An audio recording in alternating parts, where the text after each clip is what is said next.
Come and have a good look yourself.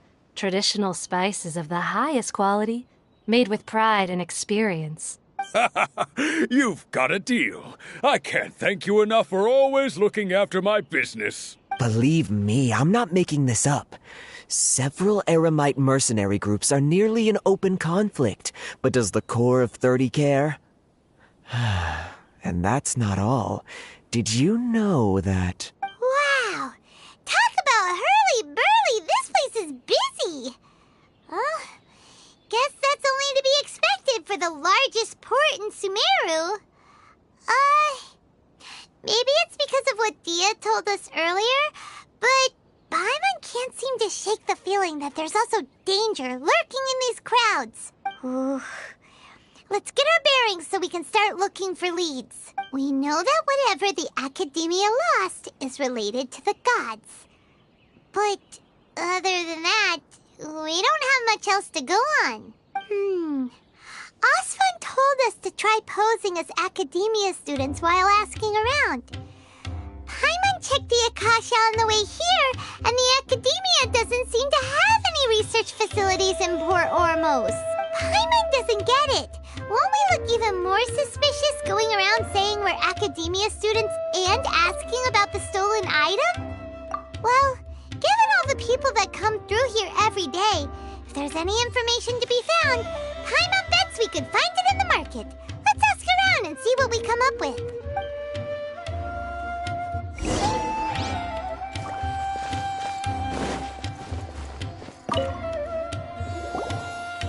Welcome. Welcome. How can I help you two? Hi there. We would like to ask you a question. Do students from the Academia ever come to Port Ormos? Of course. Especially around this time of year. Students from Sumeru City that are about to graduate often come to Port Ormos to cut loose a little. Many people often talk about how hard it is to get accepted into the Academia, let alone graduate. But those who finish their studies and go on to become full-time researchers at the Academia have it even harder. Sure, we may not be Sumeru City, but Port Ormos offers beautiful scenery and a stress-free environment. Some even say it's good luck to come to Port Ormos, so students and researchers come flocking here when things get to be too much at the Academia. You see over there? Those are students from the Academia. They've been looking worried and miserable ever since they got here a few days ago. If you ask me, the life of a merchant is better. So long as the Akasha teaches us what we need, then life is good. Those students seem to be discussing something. Let's see if we can listen in. Enjoy making jewels.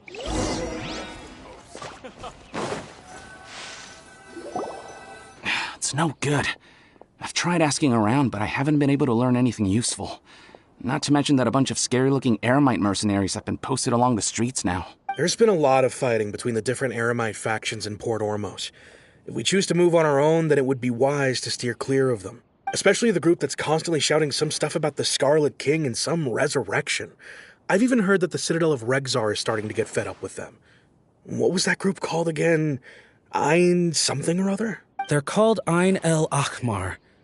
Today, I heard that the thing we're after might be in their possession at the moment. Wait, come again? Don't you see?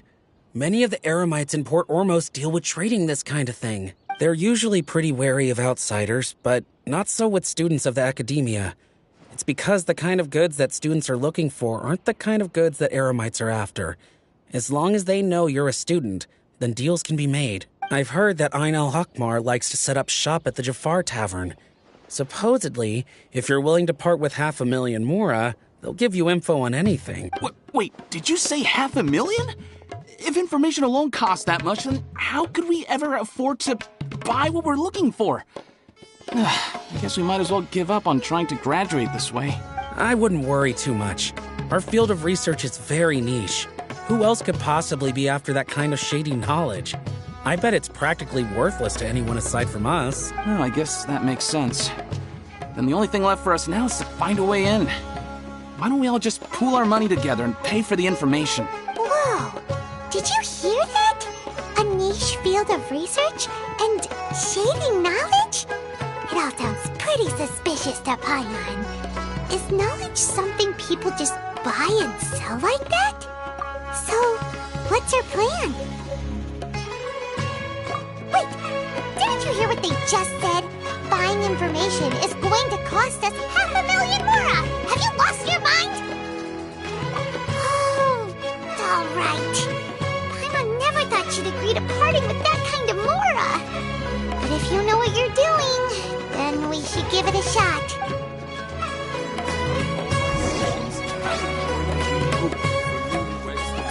Hello there, my friend.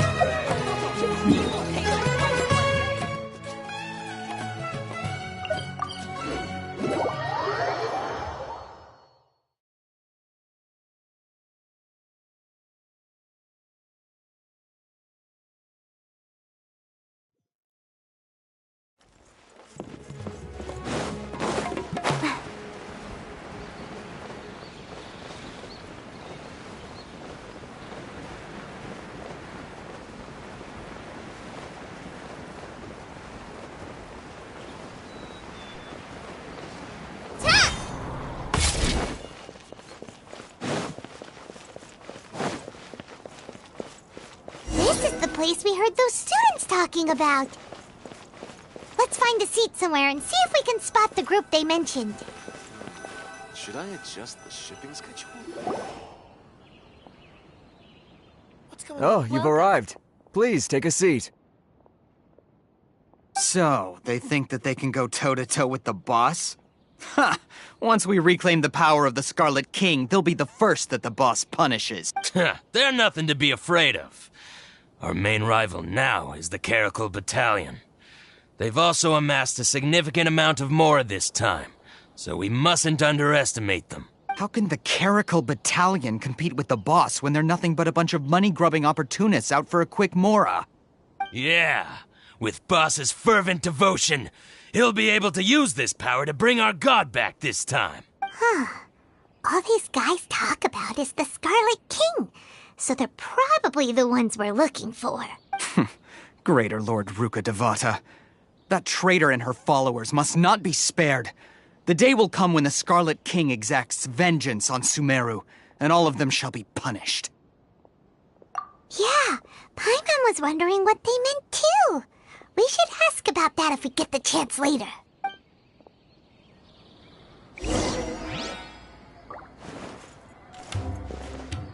Should I adjust the shipping schedule? Welcome. Huh? Who are you? What do you want? A student? Huh. What's a student from Sumeru City doing in Port Ormos? Ah, well, if it's info you want, you've come to the right place. The question is, can you afford it? Huh? What is this, some kind of joke? Oh! Sorry! He must have grabbed the wrong amount! Hey, what do you think you're doing? Oh, Paimon can't stand to see so much more go. But there's no other choice right now. Here, this is the merchant's address. Whatever you're looking for, you'll find it there. Well, what are you waiting for?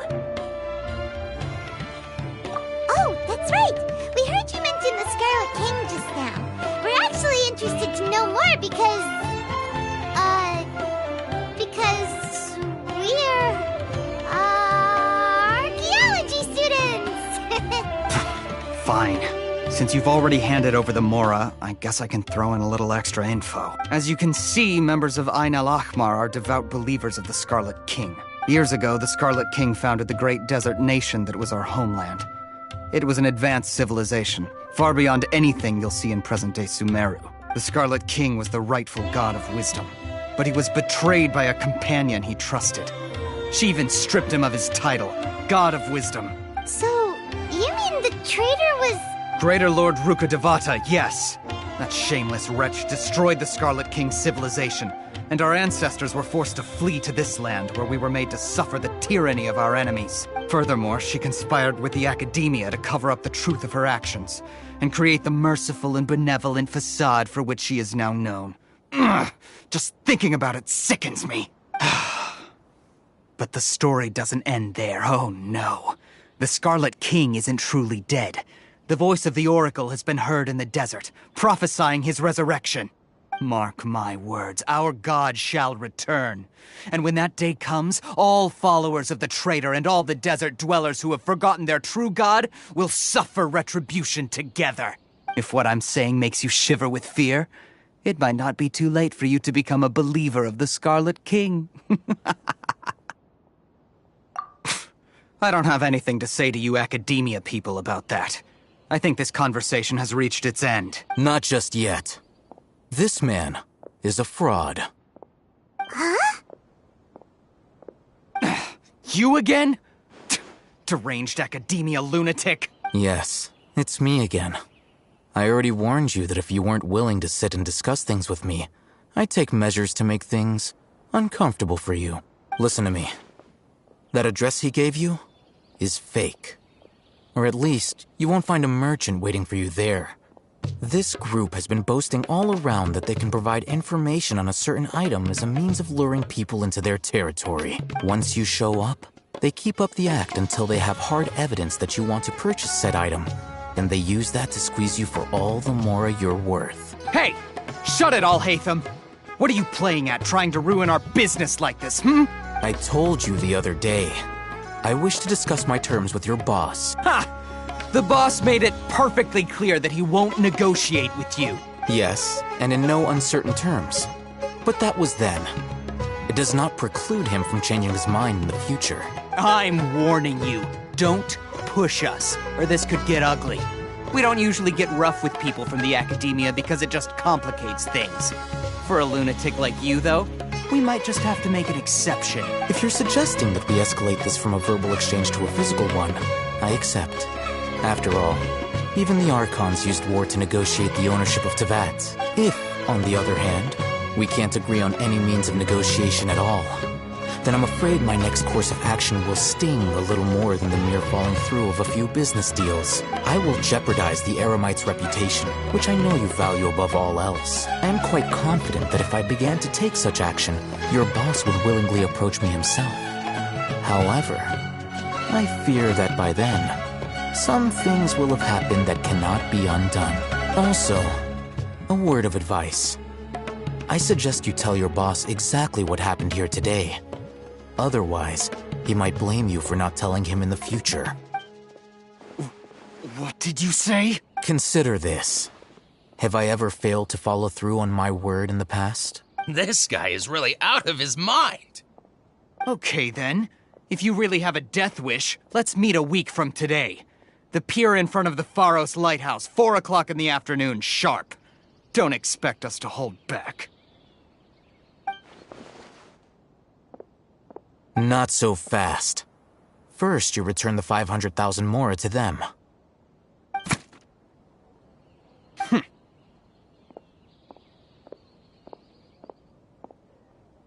Please, I beg you, don't provoke them. We can't afford any trouble with this crowd. They haven't even paid for their food yet. Ah, Mr. Iman. There appears to be fewer staff in the restaurant recently. This wouldn't happen to be because they're all busy spreading the word to the students, would it? Well... Someone who chooses to do business with a group like that really can't afford to get so flustered the instant someone confronts them about it. Consider the meal compensation for our silence. I'd say you're getting an excellent deal. Whoa, did you see that? He not only got us our Mora back, but sent the Emirites running too! Plus, he seems to know a lot about what's going on around here. Let's catch up with him and ask some questions! He went that way! After him!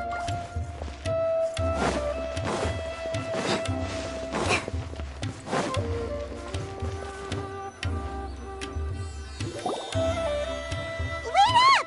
It's Alhaitham, right? What do you want? No need for thanks. My goal was to get to them, and you two gave me just the opportunity I needed. I advise you to keep your distance from them. Since they weren't able to make off with your Mora in the end, they might harass you again in the future. All right. Goodbye. Hold your horses! We still have something to ask you about! since you tore through their scam right in front of them, you must know the real story about certain something, no? Who exactly are you two? And why are you inquiring about that? A student. Right.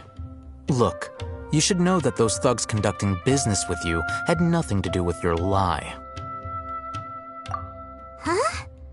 Oh, yeah! He's really strong! Weren't you saying something about a physical exchange?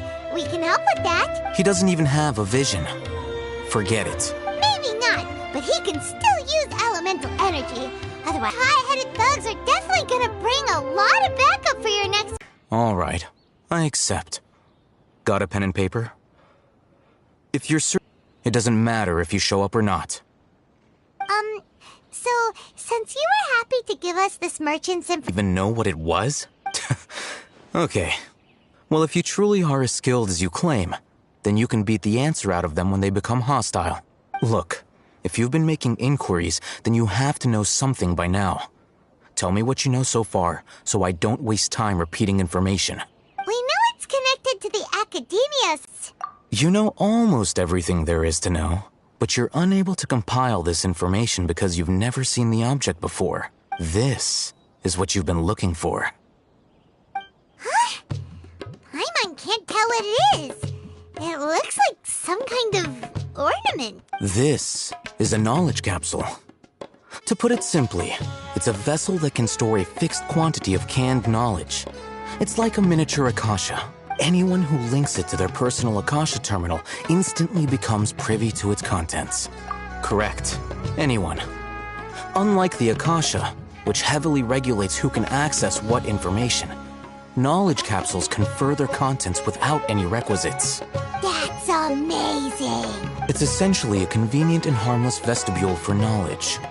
Unfortunately, it's illegal in Sumeru to privately possess or trade them. They were created as a means for scholars to transfer knowledge gained from Irminsul into the Akasha, and are intended to be destroyed immediately after use. But despite strict regulations, some of these knowledge capsules will always escape destruction. After all, there will always be those in this world who are dissatisfied with life as designed for them by the Akasha and wish to change their fate. Over the past century, a wide variety of canned knowledge has been leaked from the academia. Now, in Port Ormos, the valuable ones are a means to Mora for the Eremites. Meanwhile, those which the Eremites deem to be useless to them occasionally prove useful to the common citizens and hapless academia students. Well, I think that about sums it up. Oh, so that's your true objective. With our current arrangement, I don't believe I can offer an answer. You're still resolved. Fine. Let's talk somewhere with fewer people.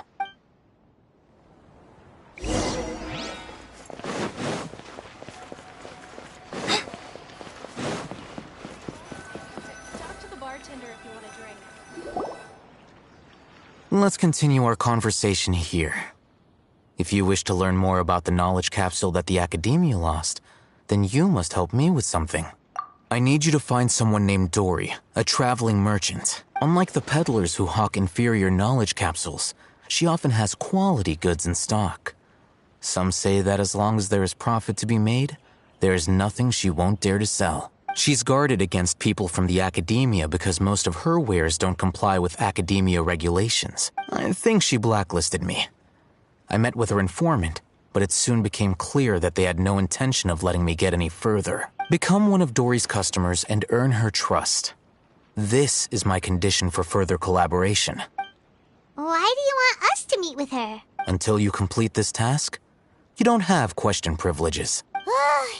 Fine. So how do we go about doing this? You two are outlanders who haven't been here for long, so Dory should view you as safe clients. I'll give you the informant's address and their contact password. Beyond the password, though, I have no way of knowing what other tricks she might have up her sleeve. You'll have to improvise. This is kind of nerve-wracking. The true challenge begins after you meet her. She has a keen nose for Mora and a shrewd eye for wares, and she only likes customers who she deems to have good taste. I'll prepare some funds for you. buy her highest quality wares and earn her approval. What? We only just saw a knowledge capsule for the first time! We don't know how to tell which ones are good and which ones are bad. Is that something we can learn quickly? That's true. Have you two heard of elemental sight? Oh? Well, that's a surprise. Guess I'll have to hold you in higher regard. Anyway, that ability should resolve your issue.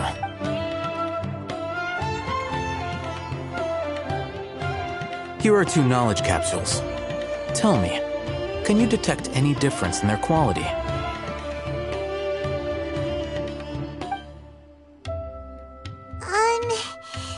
They look the same to Paimon. Try inspecting them with elemental sight. How'd it go? Did you see anything? Rumor has it that higher quality knowledge capsules generally appear brighter when viewed through elemental sight. That's because knowledge originates from Irminsul, the root of Dendro power itself. The more powerful the knowledge, the richer it is in Dendro energy. However, some canned knowledge with a high concentration of elemental energy is of little use in contemporary times, so those capsules are of little value. Using elemental sight is merely a stopgap measure, but it should suffice for earning Dory's trust. That sounds pretty impressive. Here's a sheet with the informant's location and contact password, and here is the mora for purchasing canned knowledge. Don't be cheap. You'll need to spend to catch Dory's eye. If there's any mora left over, just keep it. Oh, and be sure to exercise some caution. There have been Matra present in Port Ormos lately. Your efforts will be for naught if they catch you. Matra? They belong to the Academia's regulatory body. They also handle cases of illegal canned knowledge transactions. Like I said, the Academia has banned both their trade and possession. The Matra are razor sharp. You're in for nothing good if they lock their sights onto you. If you two want to back out, now's the time. Okay, then we have a deal. If you succeed in your dealings with Dory, come find me at the Wikela Funduk. We'll have an open discussion then. Looking at what Al-Haytham wrote, Dory's informant is a trader near Old Ormos. Let's follow these instructions and try to get in contact with him.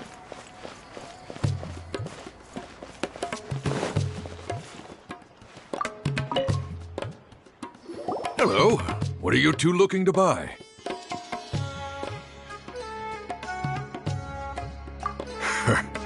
What a unique palette. We have unripe horror fruits, but we usually keep them in the back. I'll have someone escort you. Following the paper got us past the first round. Ronak, these two want to buy unripe horror fruits. Show them to the warehouse. Got it. You two, please follow me.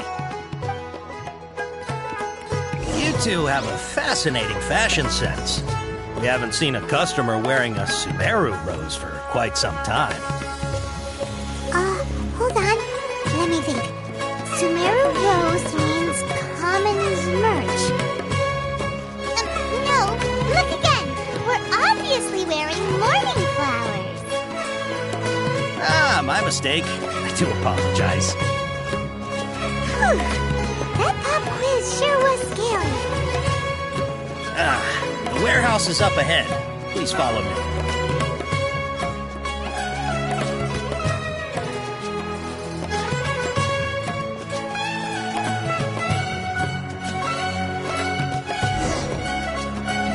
Before I retrieve your products, I need to confirm a few things. Please forgive me, but we may not have sufficient stock for you today. Earlier, many of our hara fruits were taken by mice. Thanks. If better goods come in, you'll be the first to know. You look like you have some skill. Why don't I pick out some fruits that'll make you dizzy? No, that's not it. The paper said that heat stroke is the answer to... I'm sorry. But as things... He's cautious of us. Let's take a close...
when I don't have much.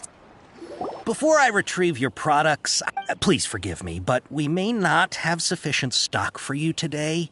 Earlier, many of our hara fruits were taken by mice. Thanks. If better goods come in, you look like you have some skill. Why don't I pick out some fruits that'll make you dizzy?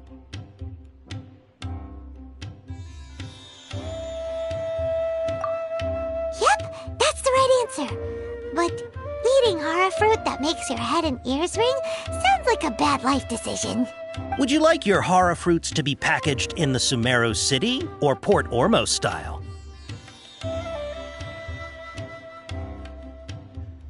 Wow, you two sure are generous customers. We'll be sure to package your products beautifully. Okay, everything has been confirmed. Miss Dory is waiting for you up at... Shoot! It's the Matra! Run! What? The matcha? Where? I'll hate them said we're done for if they catch us. We gotta get out of here. We don't know this area, so let's follow that informant.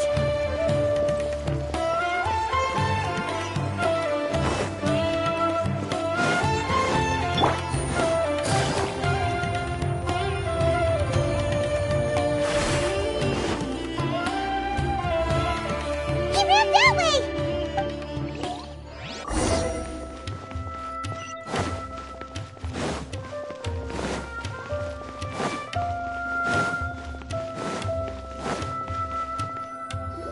Look, he's over there!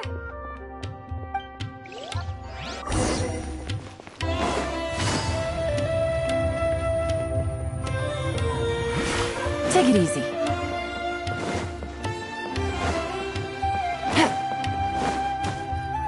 Hey! If you're hiding from the Rishbaland tiger, come this way! Another password! Huh? Oh, that voice came from behind the building on the right! Here, over here. You can stop running now.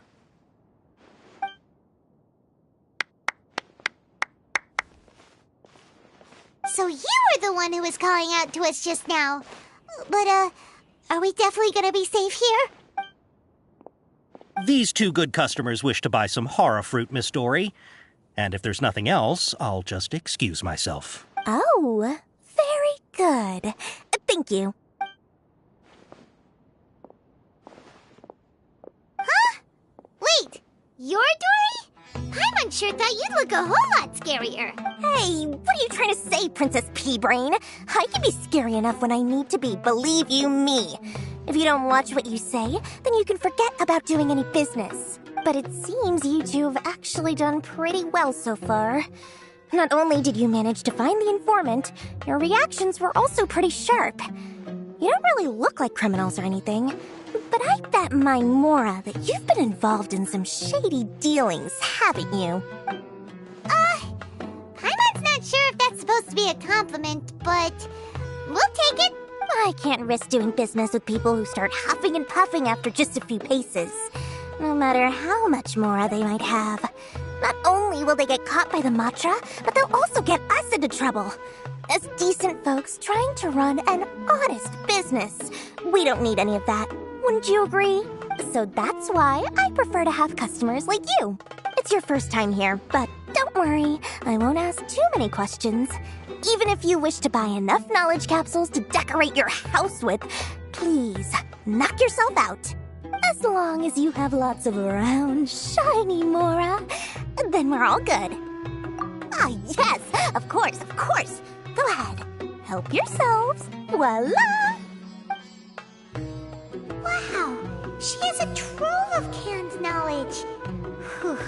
She'd probably be in serious trouble if the Matra caught her with all this. What kind of products do you seek, my dear customers? Don't worry, I'm this of the sociological ideology and dialectics of the Hilichurls. Only 3 people in all of Teyvat have ever studied it, making it extremely rare. It's on sale now for 350,000 Mora. Yeesh, who would want to be an expert in that topic?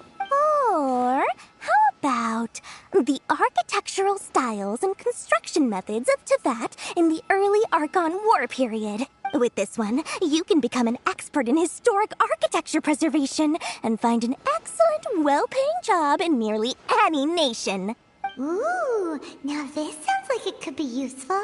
2 million mora, and it's yours. No discounts. Whoa! That's a lot of mora! Of course, you are free to pick whatever your heart's desire. The contents and price of each knowledge capsule are indicated in small text on the body of each one, down at the bottom.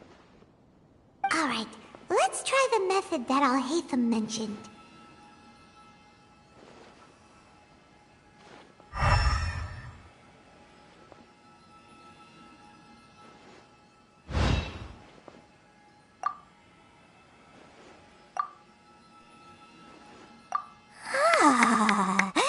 You've really got a good head on your shoulders, and quite the eye for quality. We'll take these, please and thank you. My oh my, you are blessed with a taste for both the exquisite and the extravagant. Customers like you are a rare breed. 1 in 100. No, 1 in 1,000 even. Listen, I have a special offer for you two. If you spend just 100,000 mora more, you can pick any knowledge capsule of your choice up to a value of 1 million mora. Say what now? Hey, did you hear that? Spend another 100K and we get a capsule worth a whole million! But all the canned knowledge we just bought is easily worth 500,000 mora. If we spend just a little more, we can get something worth 1 million mora. Isn't that a fantastic deal? Think about it. We've gone to all this trouble to get this canned knowledge. And so far, everything we bought belongs to Al-Haytham. Aren't you even the least bit curious about how this whole canned knowledge thing works? We're talking instant knowledge here. Don't you want to try it yourself? Come on, come on!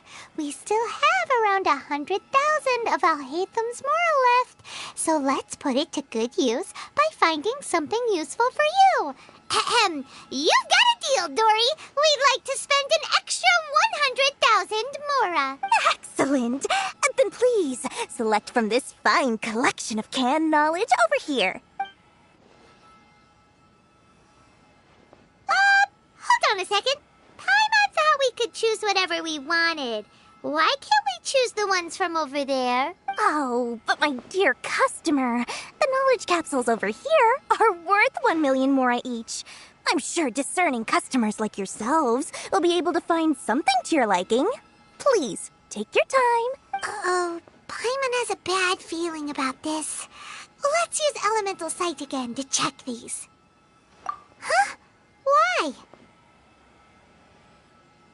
Hey, we're getting a capsule worth 1 million mora here. Don't be such a party pooper. Well, anyway, the mora's already been spent, so let's at least try to find something useful.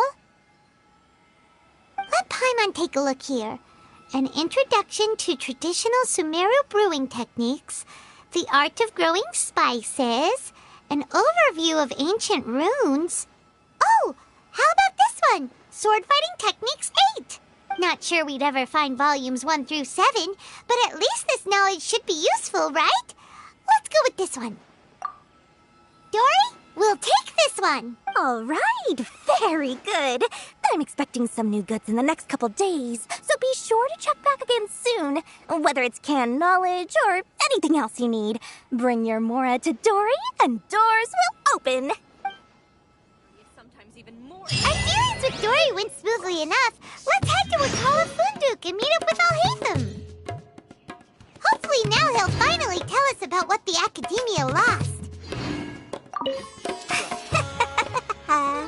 More, please, come back, Ed.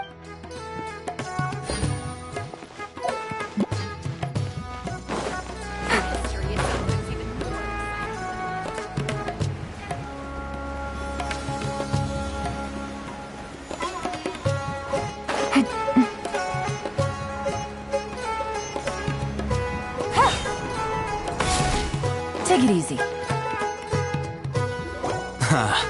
You two made it. And from the looks on your faces, you were successful. Whoa. There's so many people from the academia here. Why would you pick this place as our meetup spot? Well, Wikela Funduk is under the Academia's control, so naturally the Academia has people working here. I came to Port Ormos under the pretense of conducting official business. You're a pretty daring guy. Relax. No one here is interested in anything we say, and the Matcha won't come here. Okay now, tell me how your encounter with Dory went. Okay, we did what you asked. So, can you tell us about the knowledge capsule that the Academia lost now? Before that, I have to ask, why are you two so intent on tracking it down? You don't have to answer, of course. Yeah, he just wants to meet the God of Wisdom and ask her about something important. We've been in Sumeru for a while now, but we still haven't found a way. When we heard that the Academia had lost something that might be related to the gods, we came here in case it turned out to be our lucky break. In that case, you're on the right track. A short while ago, the Academia lost a knowledge capsule in the desert. It's supposedly a divine knowledge capsule. Use it, and you'll gain the wisdom of the gods. Wow, there's really such a thing as that? Hey, if we find it, do you think we could learn how to meet the Dendro Archon? Ooh, or how to find your sister? I highly doubt it has any mystical properties, but it does indeed exist. And it's right here, in Port Ormos. So, where exactly? That's what we need to find out next. I won't deny that. I am investigating because I'm curious as to what the divine knowledge capsule truly is. As you know, the Eremites in Port Ormos also have their eyes on it. It is an extremely precious item. The knowledge contained within may bring great power or wealth to whoever has it in their possession. Several brigades have been vying for ownership of it as of late, but there is still no victor. My personal finances and connections cannot compete with those of the Eremites. After attempting various methods, I finally managed to reach a tentative agreement with several brigades. I agreed to forego ownership of the divine knowledge capsule in exchange for the opportunity to study it. After all, there's no harm in understanding what it is. However, there are those who are less amenable to negotiation, such as those from Ain al-Ahmar. They adamantly believe that the divine knowledge capsule contains the Scarlet King's power, and that he will return to this world when they obtain it. They refuse to let anyone from the Academia tarnish their deity's soul. So you kept hounding them because they refused to cooperate with you? Yes. Ain al-Ahmar isn't exactly wealthy, but its members are determined to get that capsule by any means necessary. To that end, they've resorted to many methods more foul than fair in order to amass sufficient funds. So, I've been sabotaging their business to force them into negotiating with me. The divine knowledge capsule should be up for a secret auction within the next few days. Each brigade will place their own bid, and the prize will be covertly given to the winner. To ensure the capsule's security and to evade the Matra's notice, the winning brigade will not publicly disclose their victory. Unless I know whose hands the divine knowledge capsule ends up in, my agreements with them will fall through. Dory is the most reliable source of information, but that avenue was previously closed to me.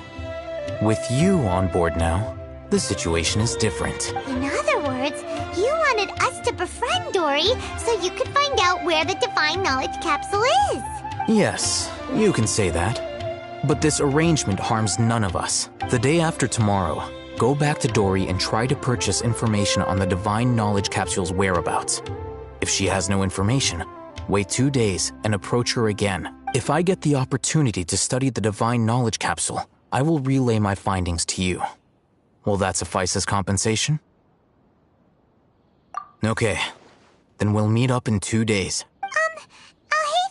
Before you go, we actually bought a knowledge capsule for ourselves, but we're not sure how to use it. You two want to try using a knowledge capsule? Sure, I can teach you. Doing so right under the Academia's nose is a bit problematic, though. What do you say we head to the outskirts of town? I thought Sumeru really did it, but nope, everyone's the same.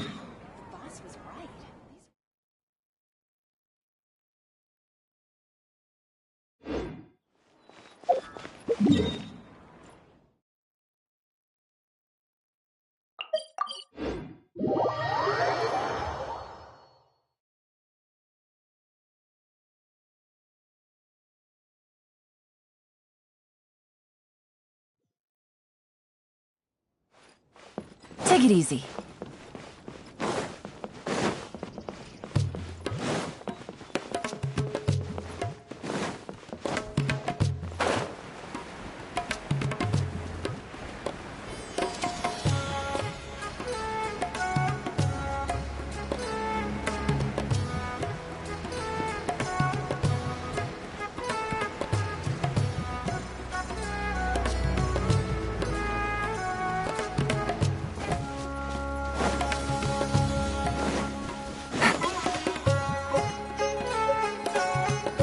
All right. This place works. Show me the capsule you purchased. Here. Sword Fighting Techniques 8. Huh. A combat class knowledge capsule. This class is something of a rare find these days, since most have been taken by the Eremites to augment their battle capabilities. Really? Yeah, what a... Minimal if you already possess a high amount of strength. We can conduct a controlled experiment where you fight 2 battles. One before using this knowledge capsule, and one after.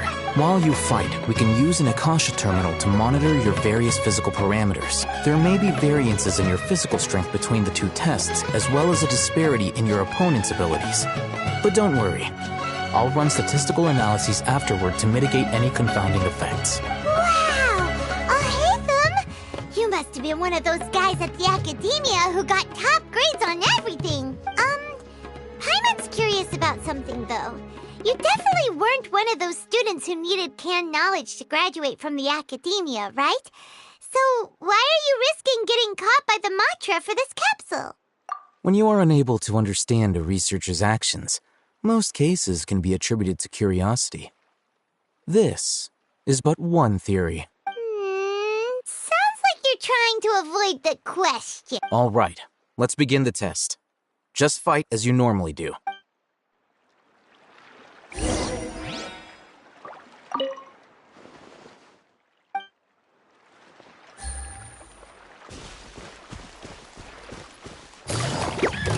Quietly now.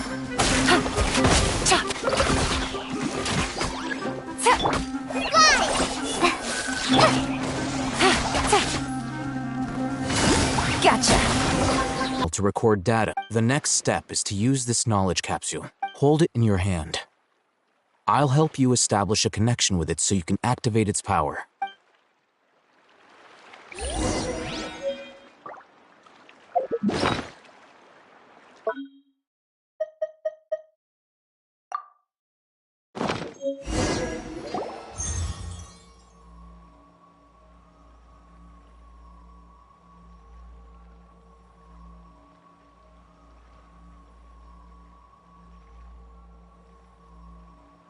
Hey, how are you feeling? You mean that it worked? All right, time for round 2. Fight with the same composure as before.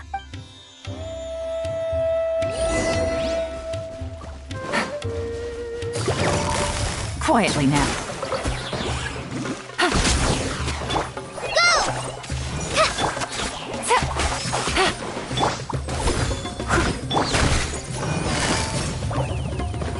Gotcha.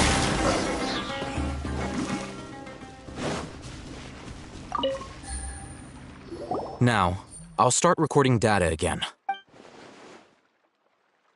Oh, hey, how's it going? Well, the knowledge capsule you purchased did improve his combat capability.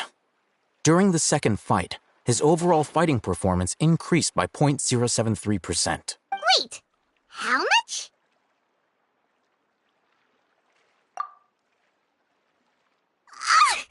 Dory's such a jerk! She totally scammed us! 1 million mora? This thing isn't worth a tenth of that amount! Of course, this could be because he is so powerful that the capsule's contents were unable to produce a substantial increase. At the very least, this test allowed me to gain more insight into you two. Our deal seems increasingly worth my investment. I'm heading back to Akela Funduk. I await your response in 2 days' time. This is Mora for when you ask Dory for information. Pay her as much as she requests.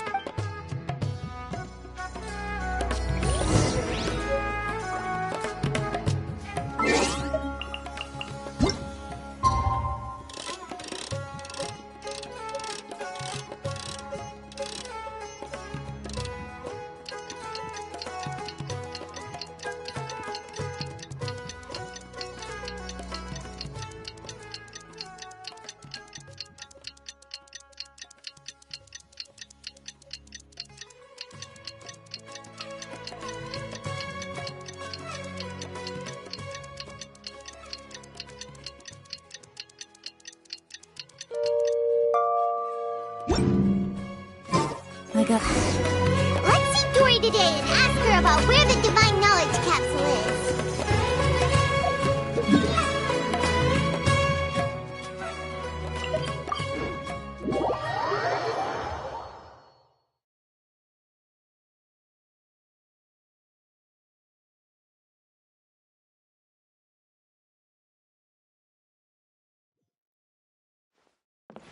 Take it easy.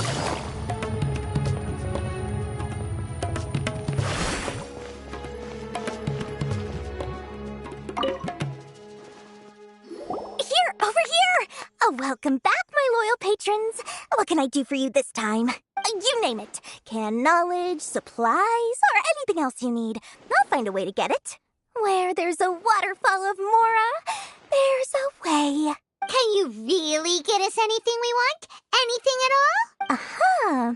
So it appears that canned knowledge alone is no longer sufficient for your opulent appetite. Then please oblige me. Tell me what you have in mind. Oh, I knew customers with pockets as deep as yours would undoubtedly crave something more profound than ordinary canned knowledge. But you know, that kind of information isn't going to be cheap. After all, I had to work really hard to weasel my way into the auction site. Not to mention that if anyone found out that I was the leaker, I would be in big, big trouble. But how can we be sure your information is accurate? Paimon's curious how you just happen to have this kind of info the moment we need it. Because to me, anything of value is what I consider to be my supply. Therefore, I must always be aware of what's hot on the market in order to secure more sales. As for the information's authenticity, well, you've no need to worry about that. I used a camera to take a picture of the transaction. That way, no one can dispute it. It's always a pleasure doing business with such sterling patrons. Now that you've paid in full, here's the scoop. The Divine Knowledge Capsule was purchased yesterday by a certain Misery, the leader of Ain el-Ahmar. Ain el-Ahmar? You mean the Eremites who worship the Scarlet King? Ah, so you're already familiar with them. The group has done everything in their power to obtain the Divine Knowledge Capsule. After all, they believe it contains the power of the Scarlet King. That Divine Knowledge Capsule is unlike any other canned knowledge I've seen before. It was glowing bright red. The capsule is clearly visible in the picture I took. You can look for yourself. Thanks for the info, Dory. Please, it's my pleasure. It's all thanks to discerning customers such as yourselves that my efforts yesterday were not in vain. Please, don't hesitate to contact me if you ever need anything else in the future. Mora for Dory opens doors. Well, we figured out where the Divine Knowledge Capsule is. It turns out it ended up in the hands of Ain el-Ahmar. Let's head back and talk to Al-Haytham. Remember to bring a token of our friendship the next time we meet, okay? I like to think it's built on a firm foundation of solid, shining Mora.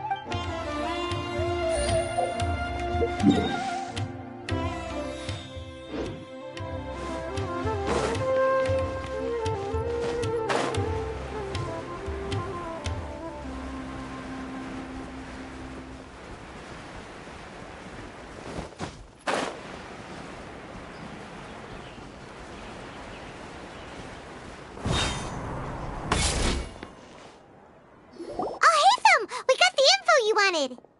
Really? All right. Let's hear it. Dory even gave us evidence to verify the intel. Have a look. Huh, look at that. Clear as day. It must have taken some guts just to infiltrate the scene of the Eremites' transaction. But then to get close enough to take a picture like this. Bold move, Dory. Very bold move. All right. The person in this picture is indeed Misery, the leader of Ain al-Ahmar. And the glowing red capsule he's holding appears to be the Divine Knowledge capsule. In which case, if we play our cards right, when we confront them next week, we should be able to force them to show their hand. At first, Paimon didn't get why you were provoking these Ain el-Ahmar guys. But now, it sort of makes sense. Everything's playing right into your hand. After we defeat them, we can finally have a serious talk with their boss and get them to lend us the Divine Knowledge capsule. Thank you for your time and efforts. Take a few days off while I make some preparations. Let's meet up again on the afternoon of the arranged date, 3 o'clock sharp. See you then.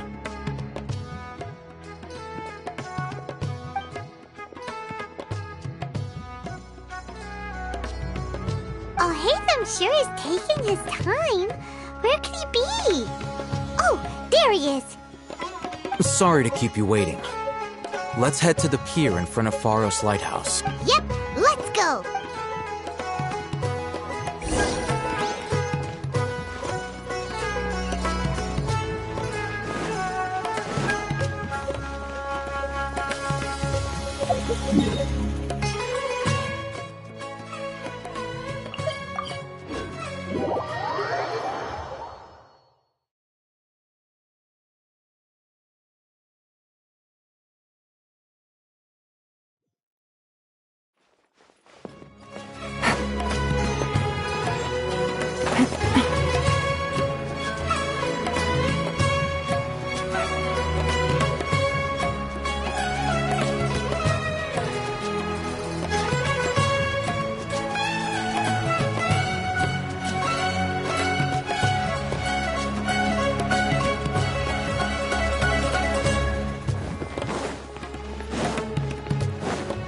Take it easy.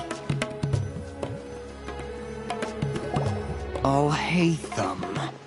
I knew you were crazy, but I didn't know you were crazy enough to actually show up. It was I who demanded that these negotiations take place.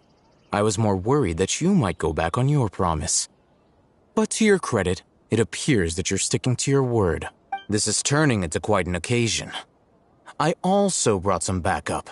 I assume you don't mind. Backup? Aren't you the brat from the restaurant the other day? You've come to support this lunatic because he helped you out? Fine. Your funeral. I'm not going to mince my words. Once we're done with you, you'll be nothing more than fish food. Get 'em, boys! Uh-oh, here they come. Good luck, you two. That's close enough. Busted. Hi! Leave it all to me. Gotcha. I'll be back. Feeling lucky today. Allow me. Go! Quietly now.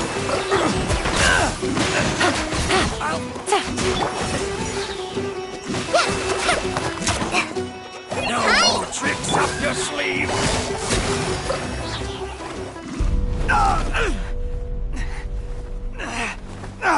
Academia scum!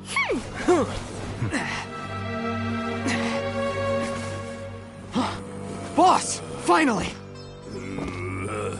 Did you use it? Great! Now we can...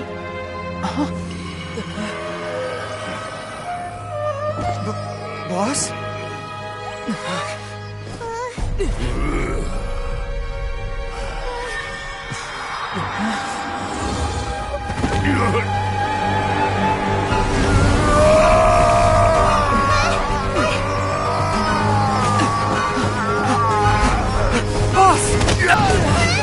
We have to cut his Akasha connection, now.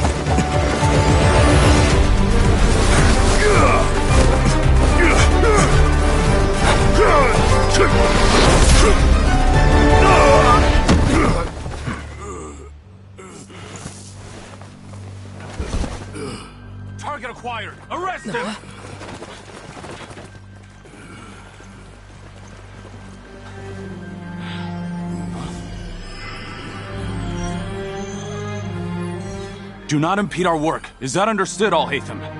Of course. I was only trying to help. Take him away!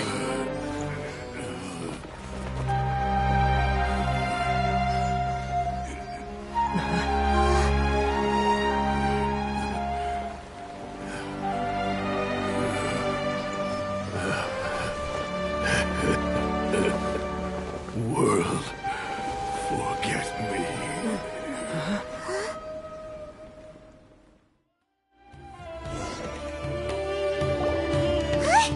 What in Tibet just happened? It's like that big guy suddenly lost his mind.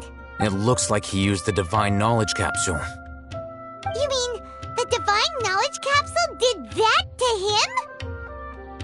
Oh, yeah. You mean how some researchers go insane after getting knowledge from Irminsul? I've heard of numerous incidents of researchers in Satyavada life going insane. The state that man is now in suggests that this is a similar situation. This Divine Knowledge Capsule does appear to be linked to the gods, but beyond that, it doesn't seem anything like the rumors suggest. Possessing it doesn't grant you divine wisdom or power. Did you hear what he said? World, forget me. What could that possibly mean? If the mantra took him away, then that means the Academia got the Divine Knowledge Capsule back too. What a shame. We were so close. Still, Paimon didn't expect the Divine Knowledge Capsule would be so dangerous. Imagine if we tried to open it. Oh, who knows what would have happened to us? As things stand, there is no reason for me to remain in Port Ormos. I believe our collaboration has also reached its end. Oh, we were so busy trying to find the Divine Knowledge Capsule that Paimon forgot to ask you something. Since you're a member of the Academia, do you have any idea how we can go about meeting Lesser Lord Kusanali? Truthfully, I don't. Lesser Lord Kusanali appears to exist outside of Sumeru's entire administration. Most of the time, you wouldn't know she exists at all. Moreover, since the Academia possesses the Akasha, a symbol of our deity's wisdom, scholars have no reason to desire to make contact with the deity herself anyway. Everything about Lesser Lord Kusanali is such a mystery. I'm heading back to the Academia. How about you two? It's almost the day of the Sub-Zeros Festival. Maybe we should head back too. We've been rushed off our feet over the past few days, so maybe a little rest and relaxation will do us good. Then we'll part ways here, Alhaitham, until we meet again.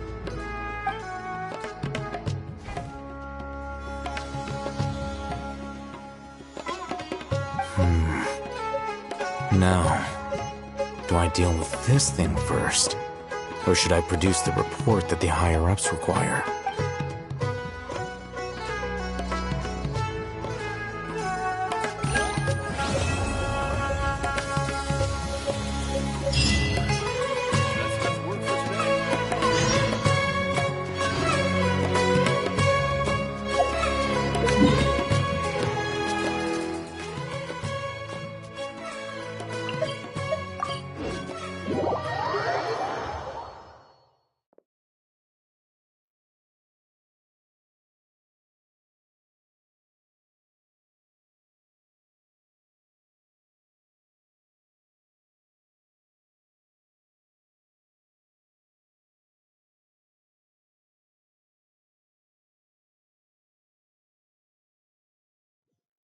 We didn't miss the Sub-Zeros Festival, right?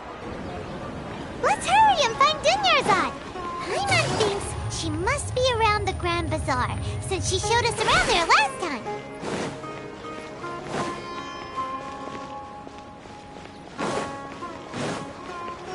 Take it easy.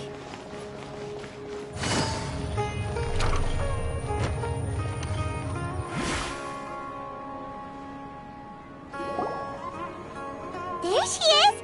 Dunyarzad, we're back! Just as promised, Traveler and Paimon. I'm so glad that you two came back to celebrate Lesser Lord Kusanali's birthday. Indeed. The festival's tomorrow. We've been preparing for so long that I can't help but feel a little nervous. There's no need to be nervous. Paimon ensure that Lesser Lord Kusanali will feel everyone's gratitude.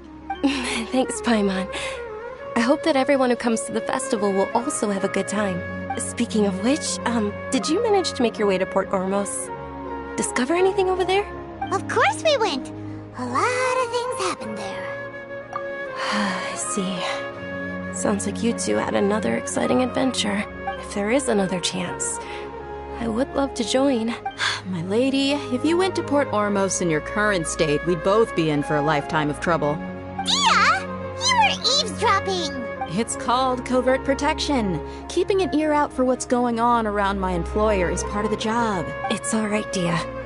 I merely said I would like to go. I know better than to think my body could handle it. The festival's tomorrow. I've been doing nothing but causing trouble for you. So, Dia, please take some time to relax. I'll be fine. Even when you put it that way, it still doesn't feel right. Don't worry, my guardian knight. Okay, fine, but only tonight. Tomorrow's a big day, and many no-good scumbags are gonna try to take advantage of that. Oh, you two must be exhausted from your long journey back to the city. My apologies for not realizing this sooner. I've already prepared a room for you to rest. Please follow me. Whoa, you're so thoughtful. Paimon's so ready.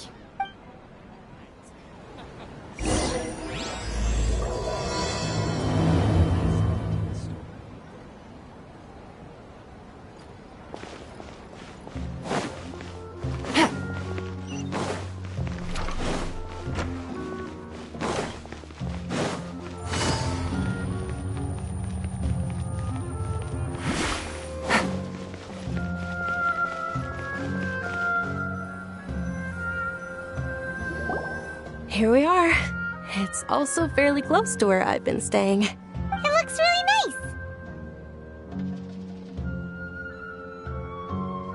nice. Not at all. Just tell me more about your adventures when you next get the chance. That's Paimon's specialty. Paimon can tell you stories next time. Oh, if you don't mind, how about we all walk around together tomorrow? All of my friends will be working the festival, and Dia's still insisting on her covert protection. Yeah. It'll be pretty hard to relax and enjoy the festival if Dia's constantly hovering over you, right? Then let's meet at the nearby bazaar first thing tomorrow morning. Have a great night. It's a deal. Good night, Dunyarzad. I may be too excited to fall asleep tonight. See you tomorrow. Paimon started to really look forward to the Sub-Zero festival too. Will there be lots of yummy food? Oh, no. Thinking about food is just gonna keep Paimon up all night. The earlier we sleep, the better. Let's go inside, traveler.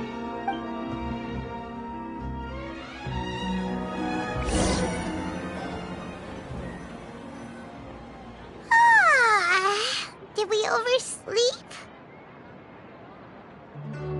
We should go meet Dunyarzad right away.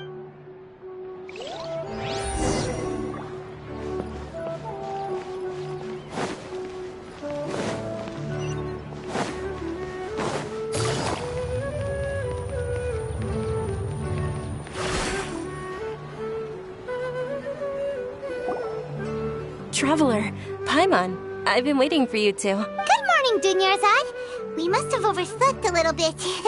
Not at all. I arrived early. Today is finally here. I must cherish every moment as if it were gold. You've worked so hard for this day. You gotta enjoy it to the fullest. You know it. It's just that, as expected, I had some trouble falling asleep last night. I'm hoping my body won't be too much of an issue today. Well, shall we? Let's start with the stalls over there. Many vendors came out of the blue to support the event, and they insisted on covering costs themselves. Let's go give them some business. They paid for everything out of pocket? Oh, sounds like they're not in this just for the Mora. They all said that contributing to a lively festival atmosphere is more important than money. Especially since we don't often get to celebrate Lesser Lord Kusanali's birthday. Ooh, they're selling food over that way! Let's go to... This is a stall offering foods from the Haft Mewa feast. Oh, you could tell straight away. I thought most people nowadays wouldn't know. Mushrooms, flowers, and all kind of fruit? It's all vegetarian stuff. Aw, Paimon's a little disappointed. So, what's the Haft feast you mentioned just now? It's another Sub-Zero's festival tradition. People used to set their tables with 7 different foods. Generally speaking, the most common selections were foods like Rukkhashava mushrooms, lunar lotuses, Sumera roses, sunsetias, kapulatas, hara fruits, and zaytun peaches. So, the Sub-Zero festival is a vegetarian holiday? You don't have to be a vegetarian to enjoy the spread. We just use the 7 foods to symbolize the 7 virtues of the Dendro Archon. Wait, but if that's the case, if Sumero uses vegetarian food to represent the Dendro Archon, then wouldn't the Pyro Archon's festival be full of food like roasted fowl, juicy meatballs, grilled steak? Oh, Traveler, we have to go to Natlan as soon as possible. I hope your wish comes true one day, Paimon. Thanks. All right, how about we also check out some of these other stalls?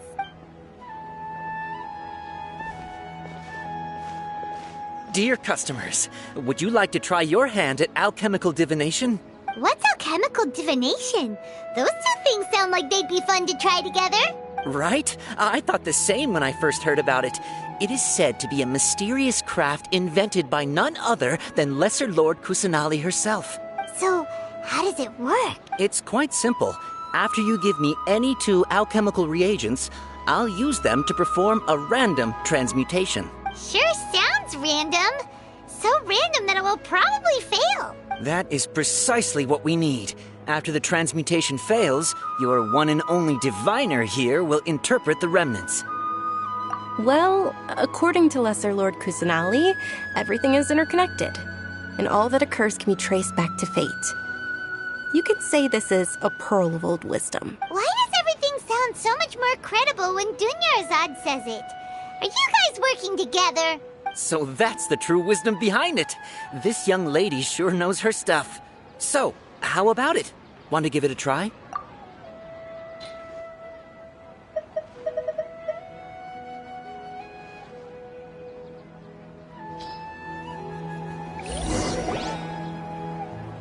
Okay, one moment. It's the moon. Paimon wants to take a look too! Is it? It looks more like a pie that Paimon bit into. Generally speaking, the moon signifies... It means... Wait a moment. Is he really looking it up in a book? Oh, I remember now. It means illusions and lies. Illusions and lies? That sounds rather ominous. Yes, but this book says that if you trust your intuition and overcome your fears, the sun will surely rise. He's not even trying to hide his book anymore. Naturally, fate will only ever show you the beginning of a journey. It is up to you to forge your own ending. Oh, thank you so much. I'll keep that in mind. Oh, it's nothing. I'm just learning as I go. Guess that was still pretty interesting. Okay, on to the next stall. They say the Sub-Zero's festival was very lively a long, long time ago. Large flower carriages used to parade through the city. As they headed towards Port Ormos, people would throw flowers, candy, and liquor all along the way. Dunyarzad's eyes are sparkling right now. I wish I could have seen that spectacle. But if you ask me, I'm sure Nilu's Dance of Sub-Zeros would be just as impressive.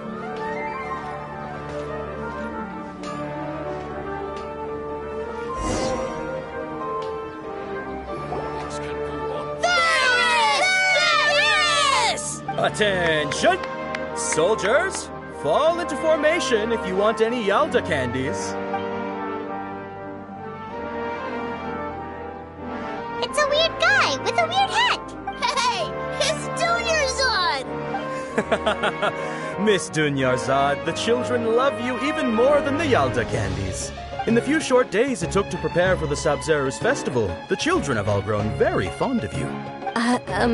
The Hallowed Night of Flowers. It's an honor that you know my name. Attention! In the name of Ferris, the Knight of Flowers, I commend you on your contributions to the glorious Sabzeruz festival. All right, little soldiers, take your Yalta candies and don't forget your loyalty to Lesser Lord Kusanali. Dismissed! Yes, Knight Ferris! Just what is going on here? Ferris, the Knight of Flowers, is another Sabzeruz festival icon, and one immensely popular with children. In the past, the actor portraying Ferris would also sit on a flower carriage. It's all thanks to Miss Dunyarzad's sponsorship that the children can make such wonderful memories today. As are we to you, Vihar. Oh, not at all. Oh, speaking of tradition, do you want some Yalta candies? They're a festival staple, and I happen to have some boxes readied here. Take a look and pick whichever one you want.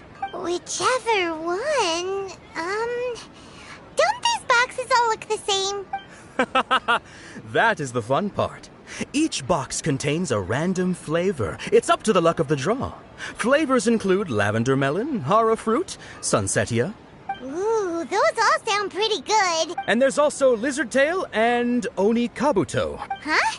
What's up with those two flavors? Oni kabuto is a little spicier than lizard tail. Dunyarzad, you tried them before?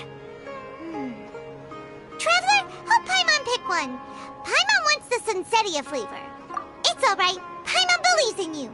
I also believe in your intuition. Great. These boxes of candy are numbered 1 to 5 from left to right. Which one do you want?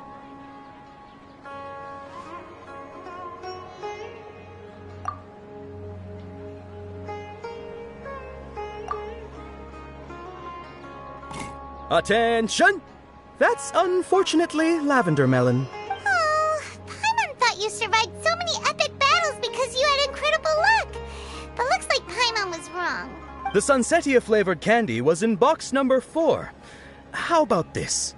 The most important thing is that everyone has a good time at the festival. So please, take both boxes. Really? Thanks a lot, Knight of Candies. It's Knight of Flowers, not Knight of Candies. Paimon really wilted the carriageless Knight of Flowers. They all basically sound the same. We got our candy, so let's keep going. Oh, actually, I just remembered that I left something behind. Since you're here, can you come with me to get it? Dunyarzad, you probably forgot because you're so excited about the Sabzeruz festival. How embarrassing.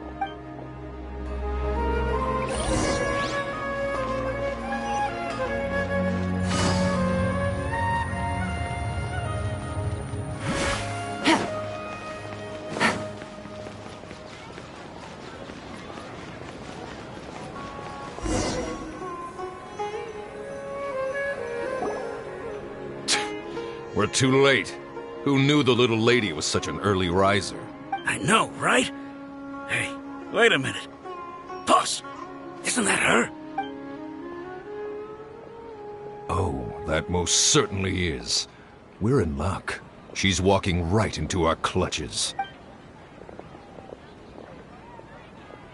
Those Eremites don't look like they're up to any good. Who are you? I don't believe the Homayanis hired you. That's right.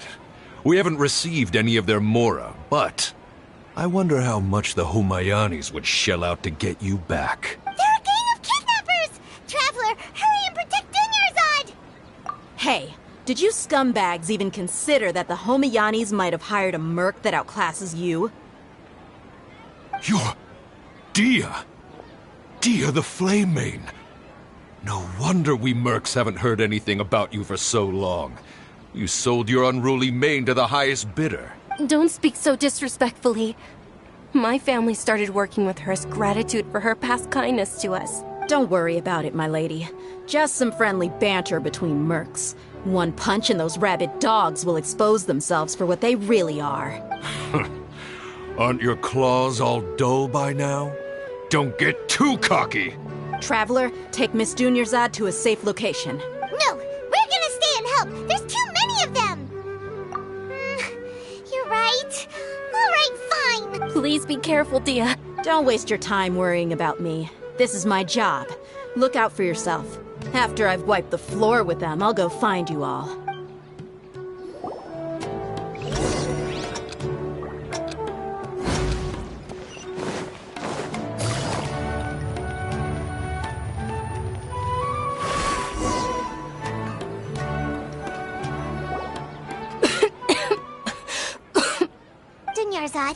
Are you okay? You look a little pale. Are you in shock? I'm fine. My body always reacts like this whenever I exert myself too much. You sure you're okay? I'll be fine after some rest. I'm more worried about Dia. After all, none of this would have happened if I hadn't insisted on coming out today. Yeah, don't worry.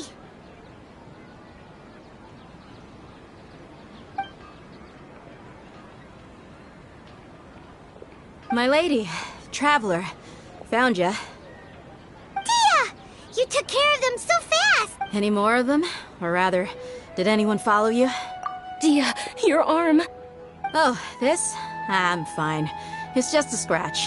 Normally, they wouldn't have been able to land a hit on me at all, but I'm still getting used to this new greatsword.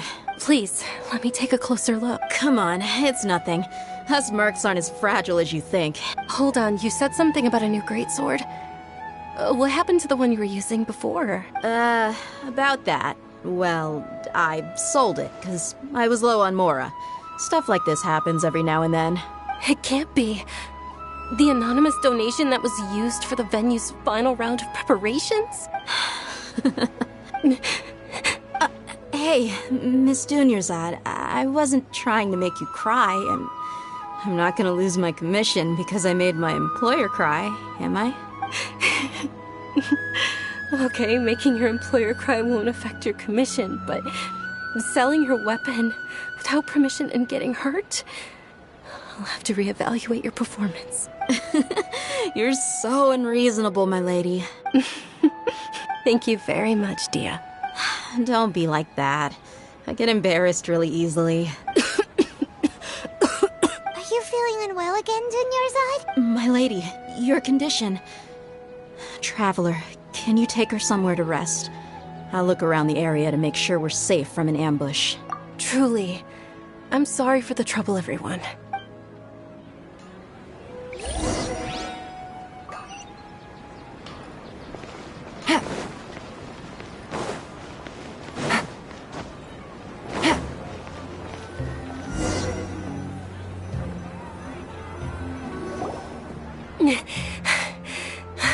Are you feeling better, Dunyarzad? Yes, much better. Just give me a few moments and I'll be good to go. I didn't realize you were concerned about it. I guess I shouldn't continue to keep it a secret. I was actually born with Elazar. It's terminal now. Can't believe it's Elazar! Oh, you've already heard of Elazar. In that case, you probably know about its severity. Sumeru's current medical advancements still haven't been able to find a cure. The disease's progression can only be delayed through environmental therapy. Dunyarzad. There's no need to be sad. I've always lived with Elazar and I came to terms with it a long time ago. Compared to the simple fact that I'm afflicted with this, its effects on my life have been much more painful. I know that my family loves me dearly. They've done all they can to provide the best environment for me so that I can live for that much longer. However, I know I will one day succumb to this. Did you know? Before I ran away from home this time, the world outside of my home didn't even know that I existed. Since I was a child, all I could do was sit on my bed and stare at everything outside of my window. I'm sure my family's worried and disappointed in me for running away, but I just didn't want to have any regrets. I wanted to meet other people. To me, there's nothing more beautiful than being able to meet and speak with others. Not to mention the incredible time spent preparing for the festival. It does arrive. It will be less sorrowful. At the very least, many people will remember that I once existed in this world. Right? As long as you don't forget Paimon. Paimon also won't forget about you. No, even if you forget Paimon, Paimon will still remember you. Thank you two so much. I apologize for the depressing conversation. This is out of character for me. To be honest, Lesser Lord Kusanali gave me the courage to do all of this. If it weren't for her encouragement, I wouldn't have taken that first step. Thanks. There will always be frustrations in life, but I know that the point of living is not to leave behind any regrets. Oh, right. Isn't it almost time? Huh? Almost time for what? Isn't the Dance of Sub-Zerus about to begin? It's the part of the festival that I've been looking forward to the most. Nilou will recreate that legendary scene with her most splendid dancing. And the Sub-Zerus festival will conclude amid everyone's applause and blessings. And with that, my wish will also... Then what are we waiting for? Let's go to the stage! Yeah, we should still make it in time.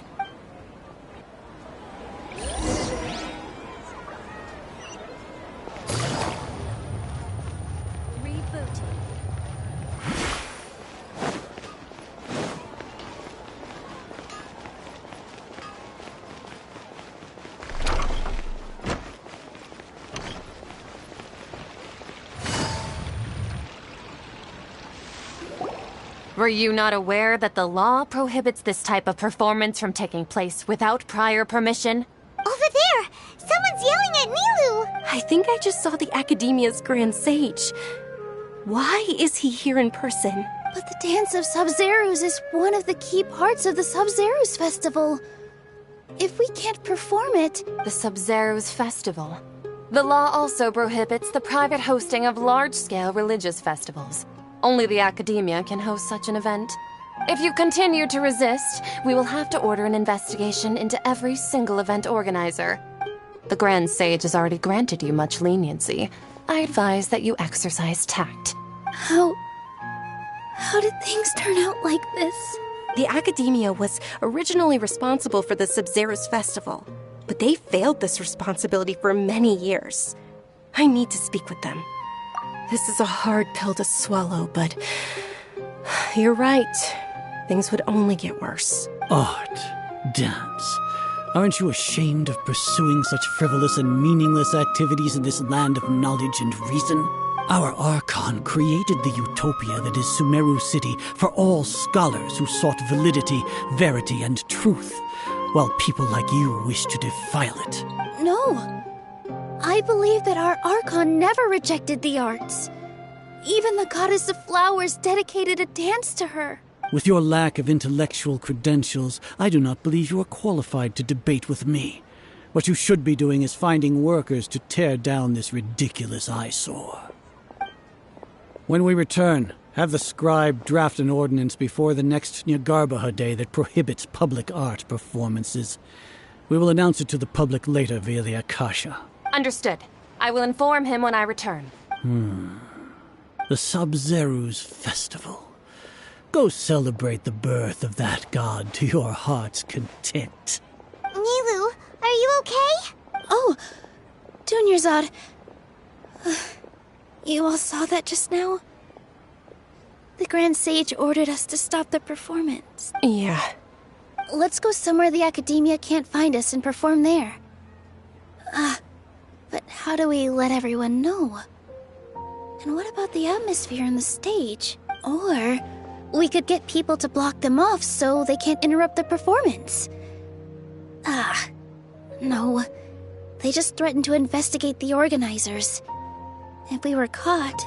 Nilou, it's all right. Don't worry about it. But you've been looking forward to the Dance of Sub-Zerus so much. And I know how important this festival is to you.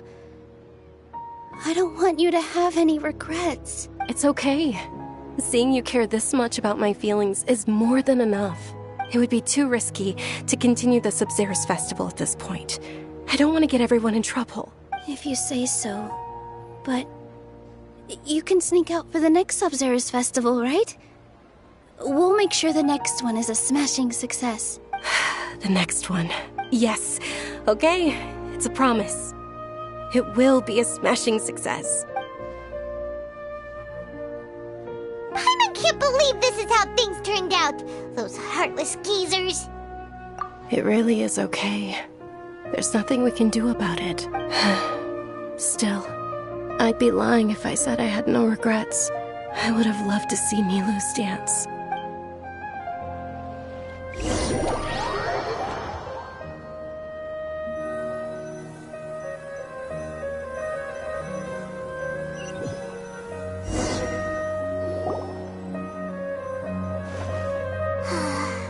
A lot happened today. It's a shame the festival ended the way it did. Nilou and Dunyarzad promised to make the next Sub-Zero's festival a success, but Dunyarzad is running out of time. Yeah. All connections have been secured to construct the most stable framework possible. The project has entered its most critical phase. Power has begun to flow from...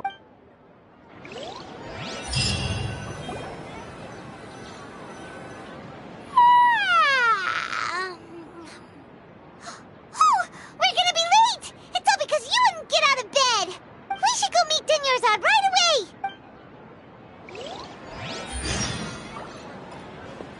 Take it easy.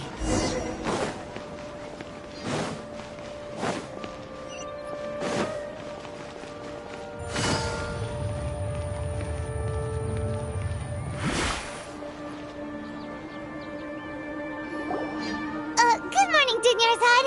Sorry we're late. Not at all. I arrived early. You seem kinda tired. Did you not get enough sleep? I'm doing well. There's no need to worry. Shall we go? Let's start with the stalls over there. Sure! Traveler? Why are you just standing there? Let's get going!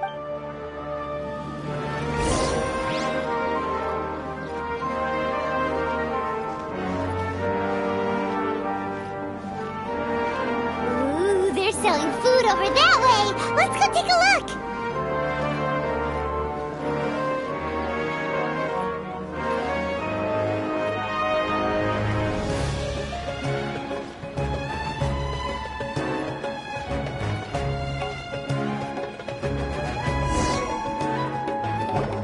This is a stall offering foods from the Haftmewa feast. You're quite well informed, miss. They're all plants! Oh, Paimon's a little disappointed. Actually, what is the Haftmewa feast you mentioned just now? It's one of the Sub-Zero's festival's traditions. People used to set their tables with 7 different foods to symbolize the 7 virtues of the Dendro Archon. Appear to be in the form of the moon. Really? Paimon thought it looked like some kind of food. The moon signifies... It's escaping me for now. Wait a moment. Is he really looking it up in a book? Oh, right. It means illusions and lies. But if you trust your intuition and overcome your fears, the sun will surely rise. Understood. I'll keep that in mind. Oh, it's nothing. I'm just learning as I go. Guess that was still pretty interesting. Okay, on to the... So, where to next?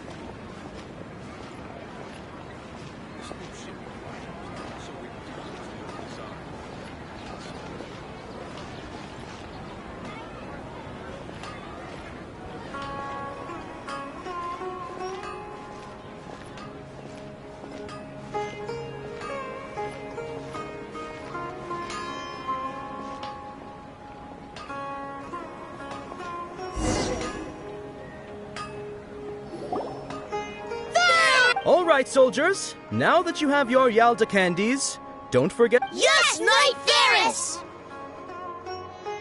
What's going on? Is this... Ferris, the Night of Flowers, is another Sub-Zero's festival. It's all thanks to Miss Dunyarzad. Oh, do you want some Yalda candies? What's the pick? It's... Ooh, And there's also... What are those... Traveler, help... Great!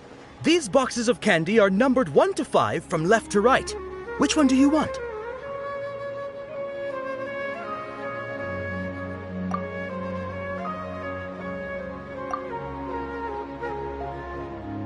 Ah, excellently chosen. Number 4 is indeed Sunsetia. Ha-ha! Paimon bet you had incredible luck, and Paimon was right!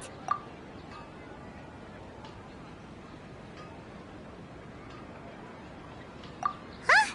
How's that possible? It's obviously random.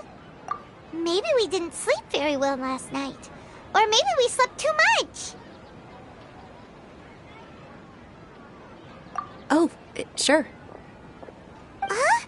Where are you going? You're just gonna walk off like that?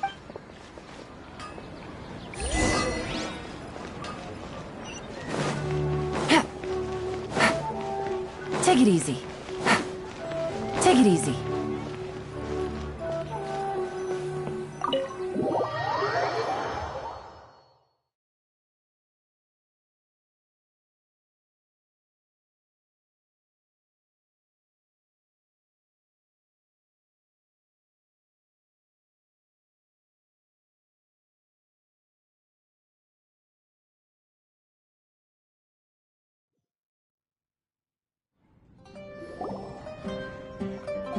A feeling of deja vu? Oh, Paimon knows what that is. It's when you feel like you've already experienced whatever is going on. In that case, Paimon also felt something. So, why'd you run here in such a hurry? So that's it. You're intentionally doing things you usually wouldn't and seeing if you still get that same feeling of deja vu. Welcome, you two. Are you here for lunch? What would you like to eat? Got it. You don't look like you're from these parts, but I gotta say, you've got good taste. I'll give this order to the kitchen. Coconut charcoal cake? Isn't it that burned thing that didn't look tasty at all? Oh, Paimon understands what you're trying to do now. You'd never normally order something like this.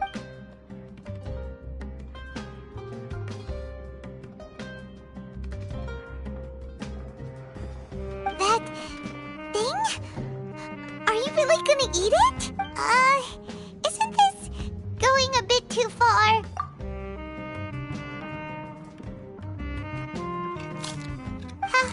How was it? The look on your face is telling Paimon that it tasted awful. Then, you mean... That's impossible! We were just talking about how gross it looked! So, would this be a case of we aren't regulars? How about we go out again and try something else?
Is sitting by yourself on that bench over there.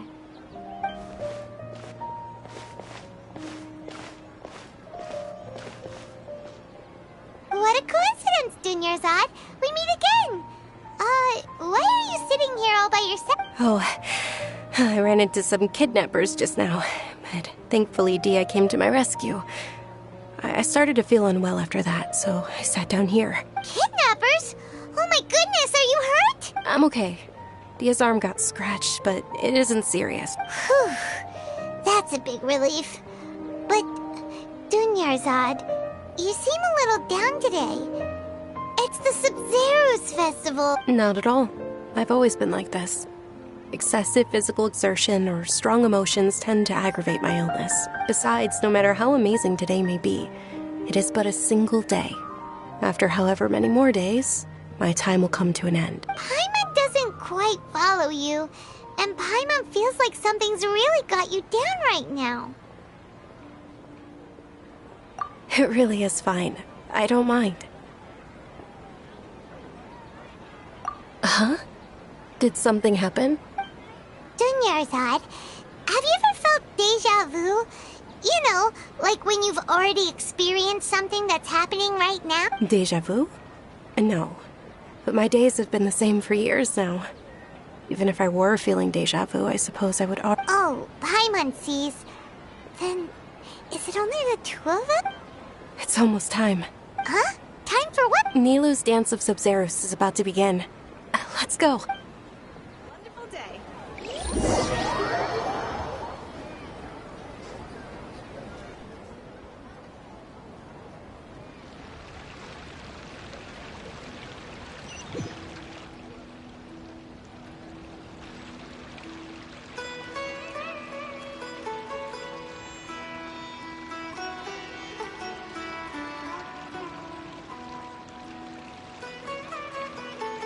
With your lack of intellectual credentials, I do not believe you are qualified to debate with me. When we return, have the scribe draft an ordinance before the next Nyagarbha day that prohibits Understood. I will inform him when I... the Sub-Zerus Festival.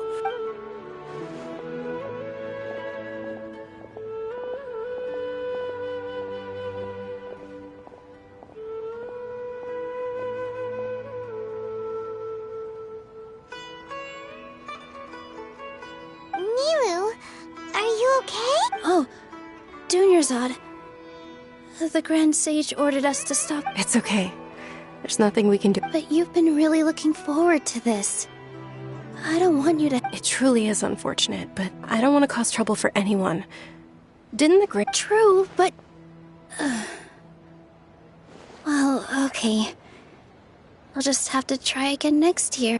The next festival. Wait, what did... No, nothing. I'll be heading back to rest. Thank you for your help. Paimon can't believe what those heartless geezers did! Did Dunyarzad already go back? We should also return...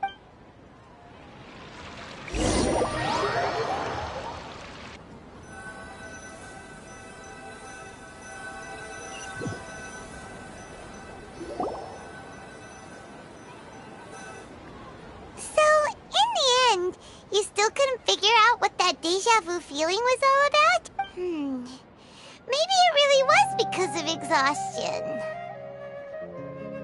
Same here. That's why Paimon stopped thinking about it halfway. Then, how about we settle in and get a good night's sleep? For now, we can chalk things up to exhaustion. We can do more thinking tomorrow. Observing a modest drop in the output of Jnana energy, but... Continue to monitor the variances in the data.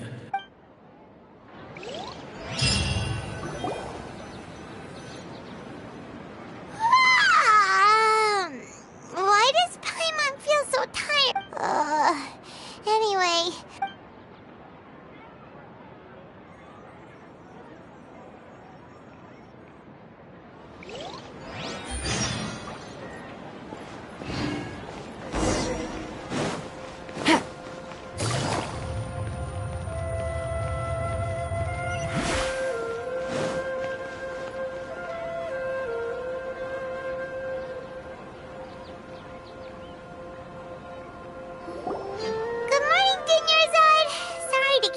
Not at all.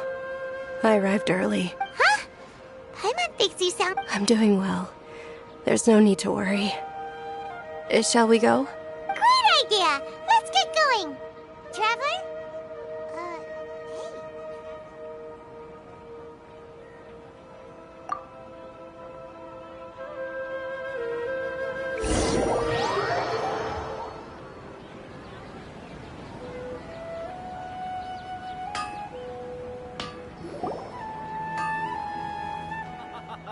It's all thanks to Miss Dunyarzad's sponsorship that the children can enjoy the... Oh, are you interested? It's not that simple. Each box contains a random... And there's also lizard tail... Huh? No problem. These boxes of candy are numbered 1 to 5 from left to right. Which one do you want? Oh, I like your confidence. No hesitation at all. Oh, congratulations! Number 4...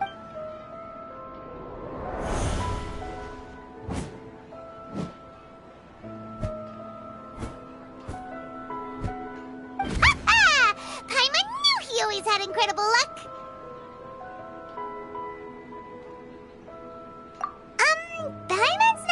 interested in... Wait. How did you know? Don't tell me... What? He was right about all of it? That couldn't have been luck. How is this possible? I packed all those boxes this morning, and they've been sealed ever since. Mind reading? X-ray vision? Or some kind of magic trick? This is way too... Tell us what's going on! Since when did you get superpowers? Traveler?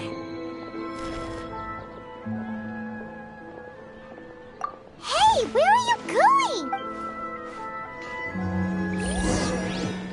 What's going on? Did you see something? Us leaving Dunyarzad without letting her know is kinda rude, you know.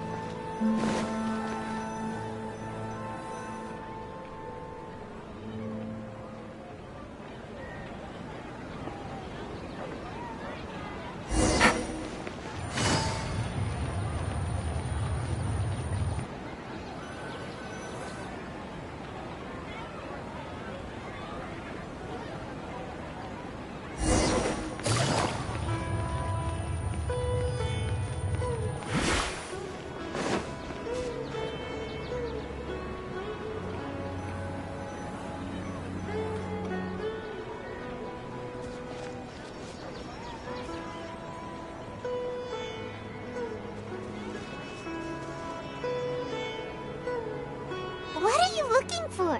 Why did we come here?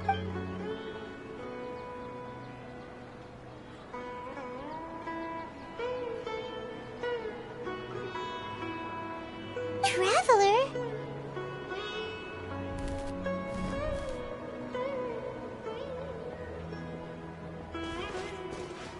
That's...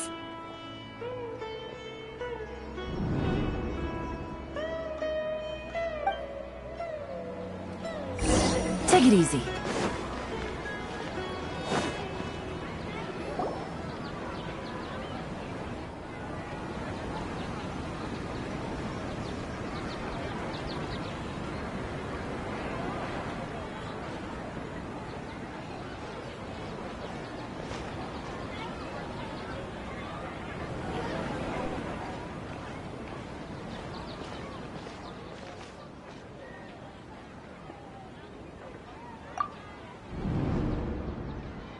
Look! That's... Isn't that Dunyarzad? What's happening here? Why are there two Dunyarzads? You already know that this isn't your first Sub-Zero's festival, don't you? I'm sure you already know how to use this. A knowledge capsule? Where did you get it? What's inside? You should use it too, Paimon. You know Paimon? Well, this seems kinda sketchy, but Paimon feels like this is what we should do.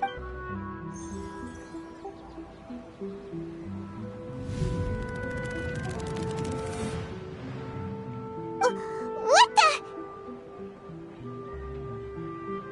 This is our 20th time at the Sub-Zero's festival? Huh? No. The 30th? 40th? Just how many times have we been to the Sub-Zero's festival? Have we been trapped in a single day? If it weren't for you, we wouldn't have even realized. What the heck was inside that knowledge capsule? Your memories are still scrambled? Try your best to remember. This isn't the first time we've met, and I answered that question a long time ago. Let Paimon think. Oh, it's coming back. Meeting you was the real catalyst for restoring our memories, and the knowledge capsule was just your means of showing our minds the way. What about everyone else? Why are you only helping the two of us? Your sense of deja vu is stronger than everyone else's, yes?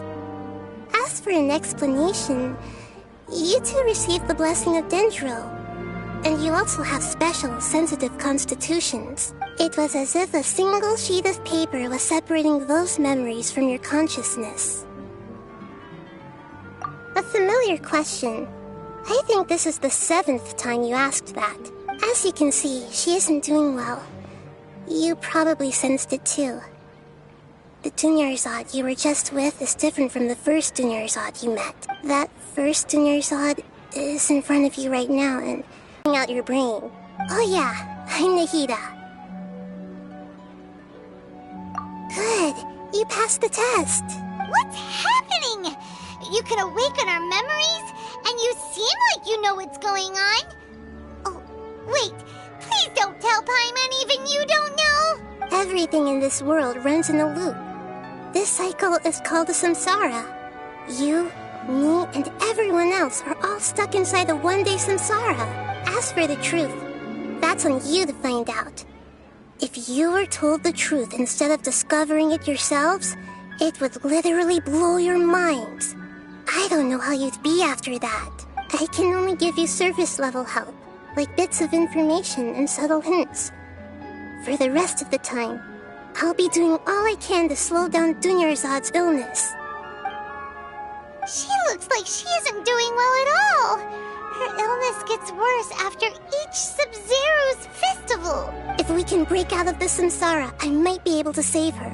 But as things are right now, she's just a small bird in the sky that's about to lose its last feathers. All I can do is raise a gale to delay her fall. You sure love to use weird analogies. Analogies are wonderful tools. They let you use existing knowledge to understand unfamiliar things. Okay, so, with what you know so far, what do you think the truth is?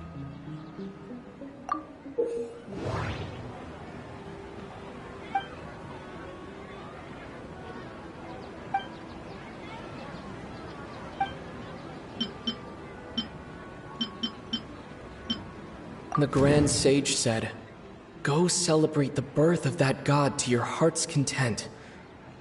Did he mean something more? The Grand Sage said, "We've already experienced the Sub-Zero's festival many times, and the day of the festival seems to be in a perpetual samsara. The moon, illusions, and lies. What do they all mean? What's happening right now seems to have happened before. This feeling has been getting stronger and stronger. My mind feels exhausted, even though I haven't done too much thinking.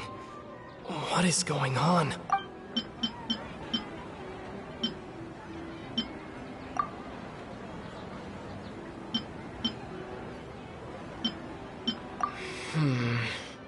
I can't seem to cohesively piece everything together.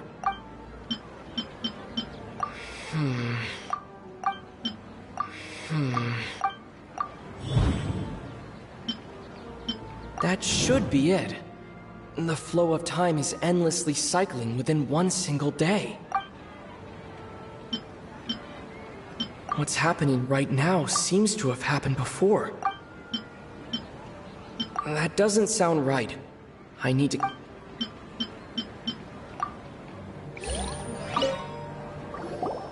Okay, so, with what you know so far, what do you think the truth is?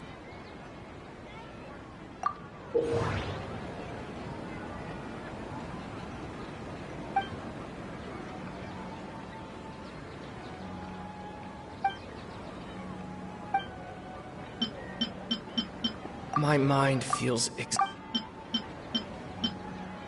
The Grand Sage said, "What's happening right now? We've already experienced the That doesn't sound right. The Grand Sage... That should be it. A time loop. You've given similarly wrong answers in the past. A pity. Still the wrong answer? Paimon thought that made a lot of sense. It feels like time's just repeating itself. A simple time loop can't explain some of the phenomena. You two are still missing a lot of information. Unfortunately, I can't give you any more hints. Dunyarzad. The Sub-Zero's festival is happening every day, but that doesn't mean we can waste an infinite amount of them. Hurry and find the truth before today's festival ends.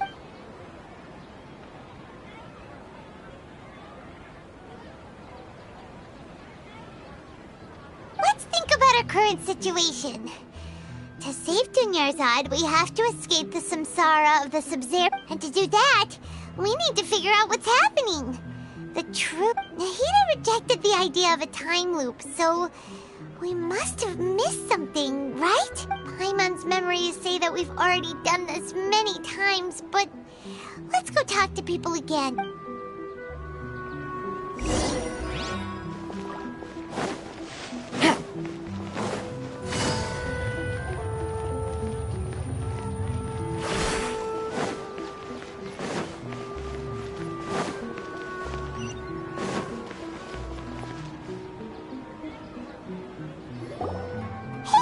Hey, it's you guys again. She... I see. Did you come back to buy something? I guarantee the freshness of my products. I harvested them from... Huh? What brought this about? I hurried back from the... To put it another way, if you really think... What kind of philosophical nonsense is this? Are you two daydreaming? Didn't you know that no one dreams in Sumeru? Go somewhere else if you want to find... He actually has a point. Is this a dream? True. It's so weird that people here don't dream. Anyway, if this all really were just a dream, we would have woken up a lot...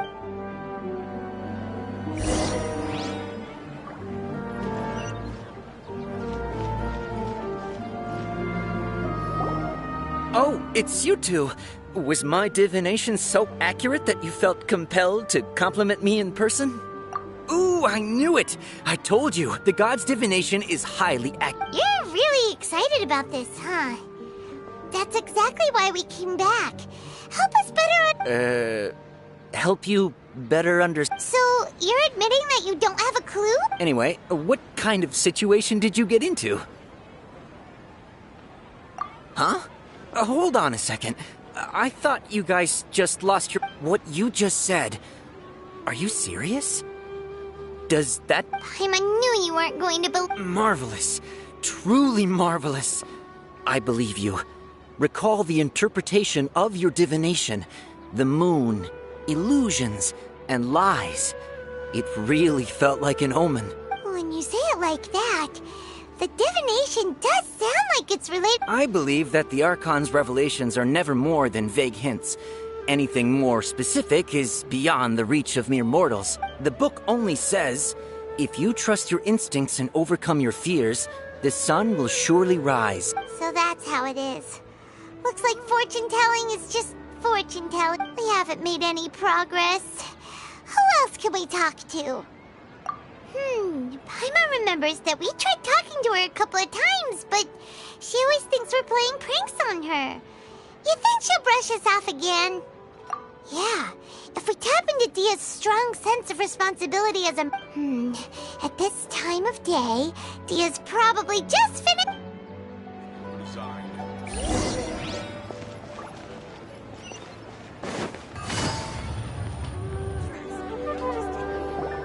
I'm fine, my lady. It's just... Perfect timing. Both of you are here. Paimon, Traveler, you came at just the right time. Listen, there was a dangerous Huh? You saw? Then why didn't you jump in earlier? If someone was protecting Miss Dunyarzad, I could have went all out. Anyway, can you do something for me? You want the Traveler to take Dunyarzad somewhere to rest up while you check to see if there's still any kidnappers around. Did Paimon get that right? How did you know what I was going to say? We need to say something convincing.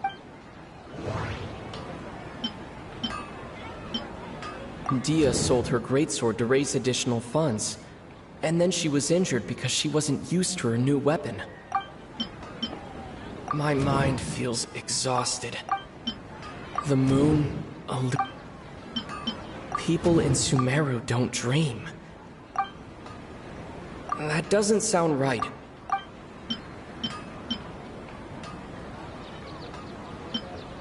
Dia sold her greatsword direct. The moon? That doesn't sound right. People in Sumer. My mind feels. Dia sold her greatsword. Dia sold. Tell her, Traveler!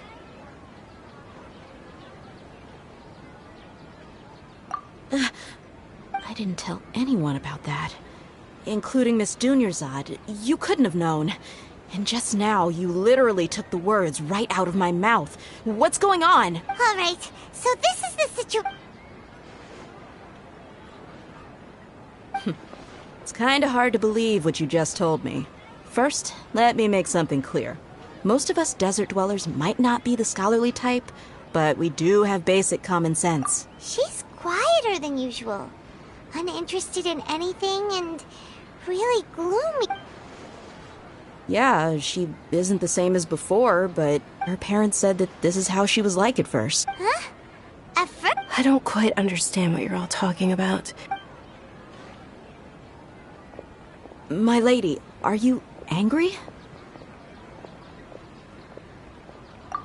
All right, I'll give you the benefit of the doubt since you knew about my greatsword. Let's make this a quick trip. Miss Dunyarzad isn't completely safe here.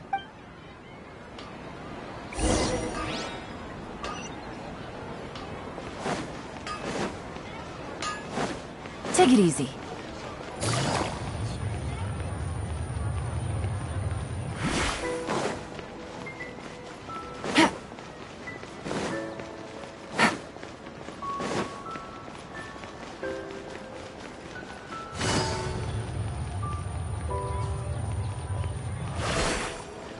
Take it easy.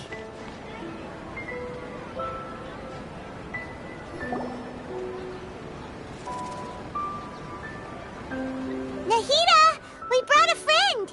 Are you busy? I thought I told you that it won't help to bring anyone here. We just wanted her to see the real Dunyarzad's condition. The real Dunyarzad? Where and who are you talking to? Huh? I told you that you two are special. Other people can't see me or Miss Dunya.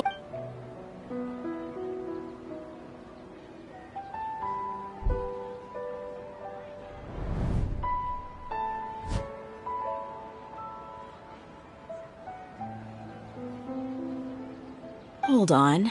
Over there. Is that? Wow. How perceptive. Miss Dunyarzad, she's lying down here, isn't she? How's she doing? Her condition's really bad, and she's basically in a coma.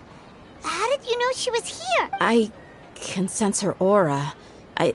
There are also lingering feelings of something like regret or disappointment. What happened? Do you believe us now? The Sub-Zero's festival has been repeating itself. So, you think the sages are behind this? Yeah, they've always been against us. Wouldn't surprise me if they're using the Akasha to intentionally repeat the Sub-Zero's festival as a sick joke. You have a point.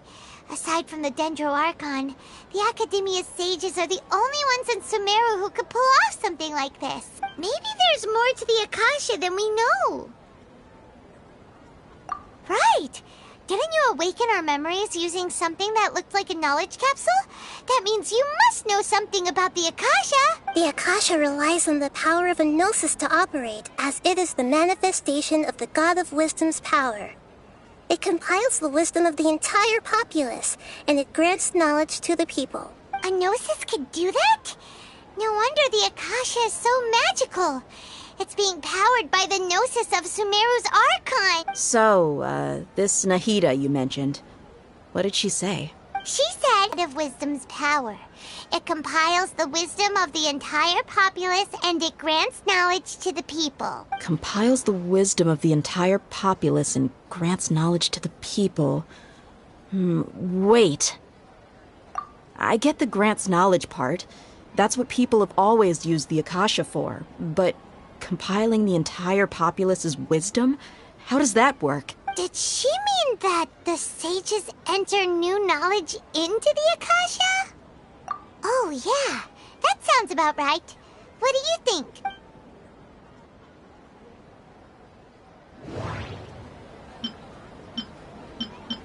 People in Sumeru don't dream. Okay, Nahida said the Akasha relies on the power of a gnosis to operate, as it is the manifestation of the God of Wisdom's power.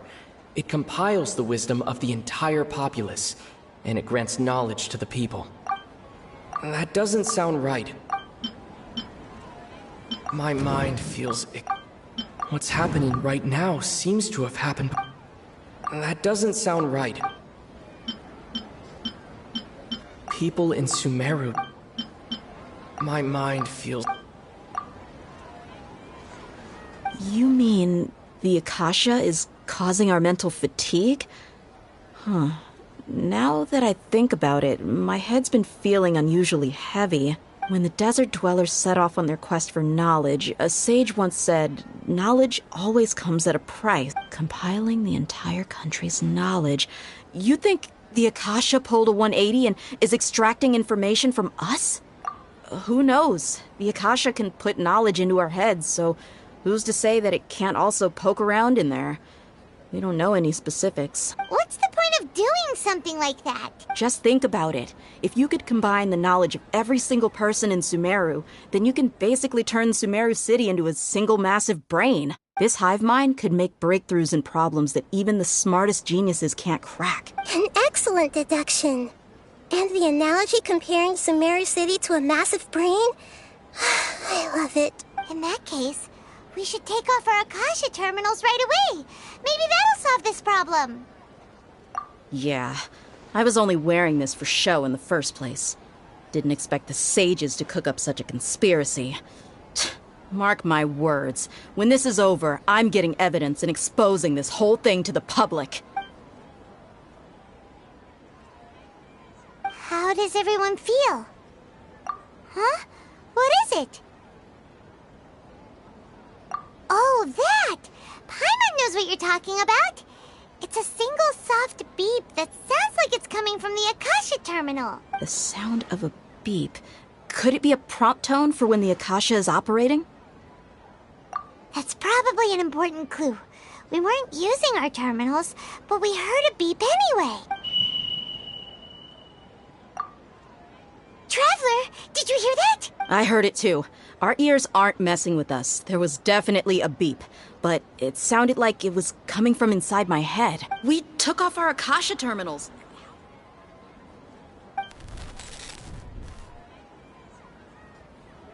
Phase runtime has exceeded its expected length. At this rate... But we cannot lose...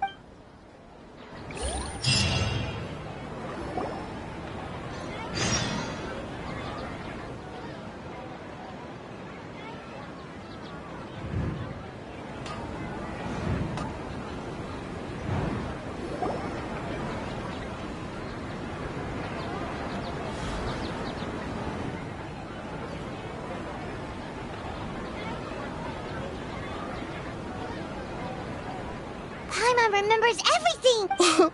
Good. You adapted quickly this time. We definitely took off our Akasha terminals last night, but we still heard that beep. Why is that? But now we can at least confirm one thing. The Akasha definitely has something to do with whatever's trapping us in this cycle. Oh, Paimon doesn't get it. Why would the Akasha go this far if all it wants is everybody's wisdom? It's extremely difficult for lab rats in an experiment to understand why they're being treated the way they are. If we're lab rats, then what are you? Nahida, you've never told us anything about yourself.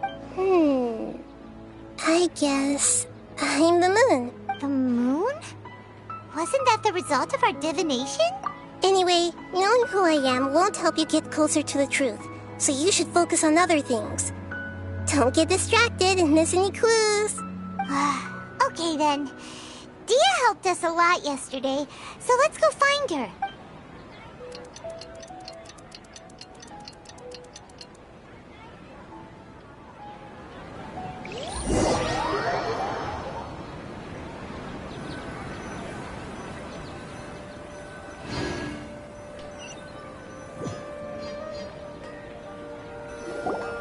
Ah, there you are.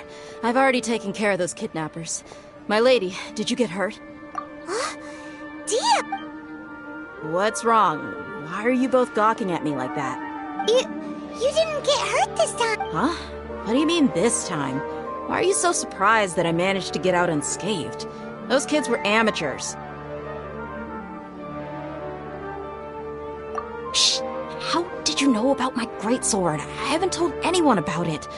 Please, don't... So Dia's lost her memories after all. Anything strange? You already know that I got a new greatsword. If I had to say something, it's as if I've already used it to fight a countless number of battles. You're saying that, although you don't remember using it, your body feels like it does? That's right. Both mercenaries and warriors heavily rely on muscle memory. Only knowing the theory of battle won't get you anywhere. Traveler, what do you think? Yeah, Paimon's feeling really hopeful. Oh, you're right! Earlier in the Samsara, something like this would have never happened! I have no clue what you two are talking about, but it's... So you want us to take Dunyarzad somewhere else to rest while you check if there are still more kidnappers around, right? How did you know what I was gonna say? Can you read minds? Forget it. Go and do your thing.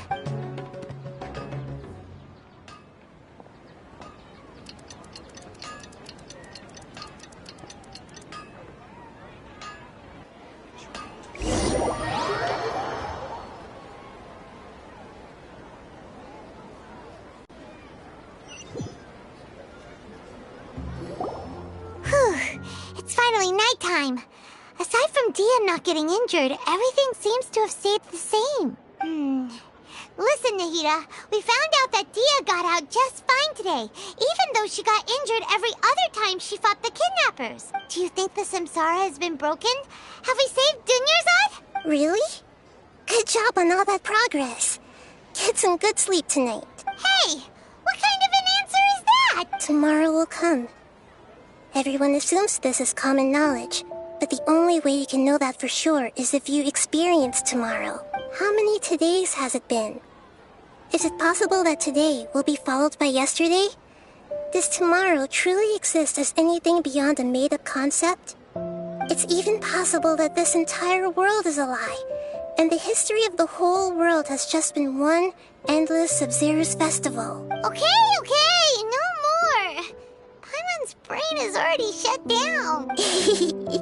That's why it makes no sense to waste your energy thinking about things you will learn tomorrow. Get some good rest. You know, use the bathroom and flush your anxiety dookie away. Huh? Hold on, what did you just say? Did Paimon hear you correctly? Huh?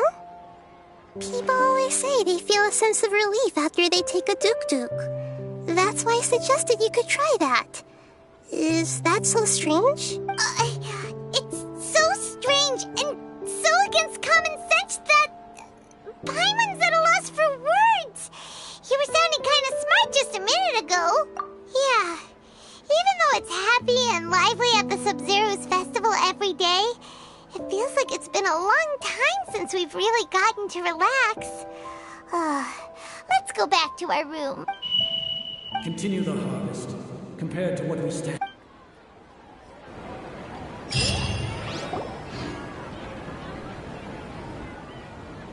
We're still in the same day!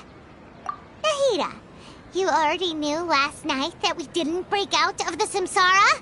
Why did you tell us? Would there have been a point?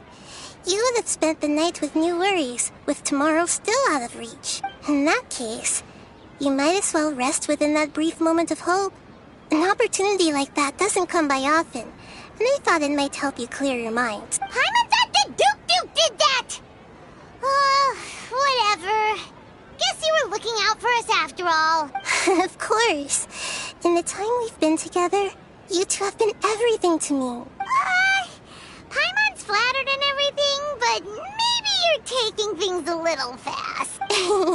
What I mean is, even though I had asked you to solve this puzzle, you two are still the only ones who can see me and sense my presence. In other words, if you weren't here, I may as well not exist. That's why you two have been everything to me. Nahira's talking about confusing stuff again. Anyway, that's enough chit-chat. So, Traveler, did the new clues yesterday help you gain a new understanding? Huh? Why are you scrapping your previous theory?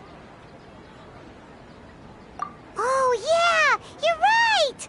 Gosh, how did we not notice that? In a simple time loop, people's physical conditions should also reset. So, what's your new...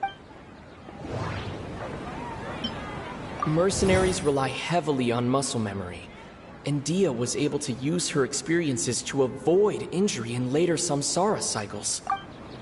The beep is a prompt tone for Akasha operations.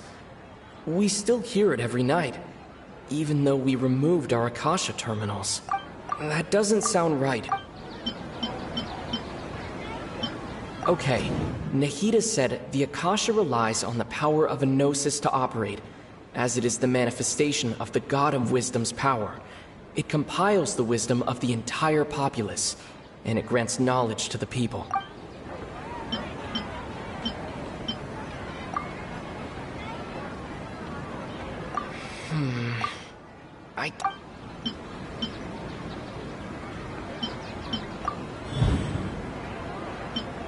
If all our memories of a day are erased at the end of that day, then we would unwittingly relive the same day again and again. The moon illusion. That doesn't sound right. We've already experienced the Sub-Zeru's festival. If all our memory...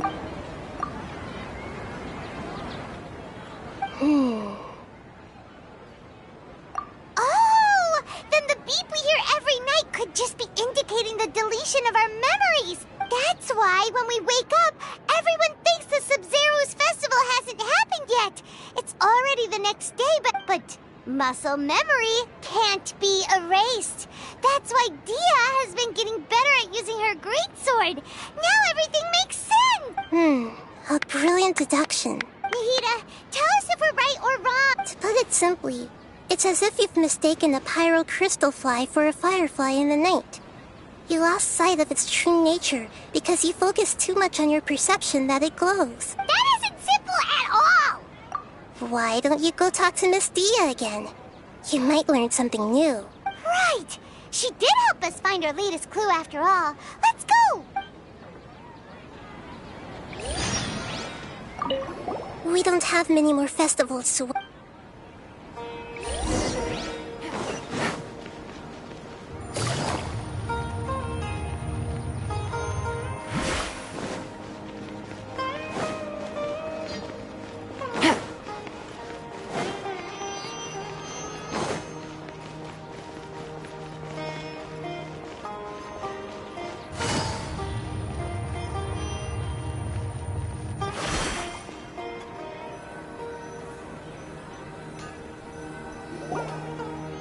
There you are. Really took me a while to find you. As expected, Dia also didn't get hurt today. Get hurt? Why would I? Don't underestimate me. Well, you're still getting used to your new greatsword. Huh. Truth be told, I also think it's pretty strange. It just suddenly felt so familiar in my hands and... wait a second! How did you know I got a new greatsword to begin with? I didn't tell anyone about it. Traveler, could you explain the situation to her today? Paimon's gotten a little sick of doing it. Oh, that works.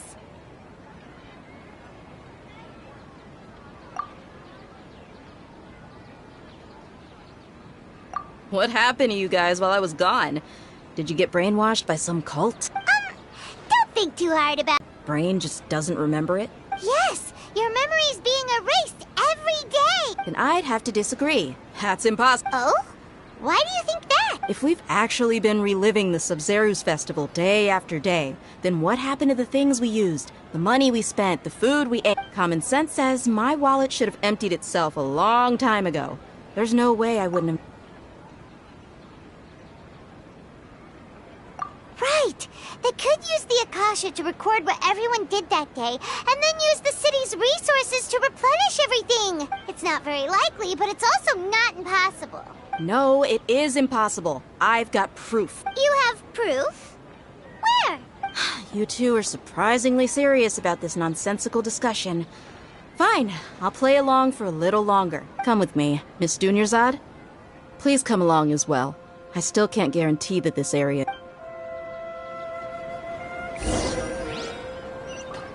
Paimon can't believe it's Dia who wants to show us something this time. 2 days ago, we were the ones taking her to see Dunyarzad.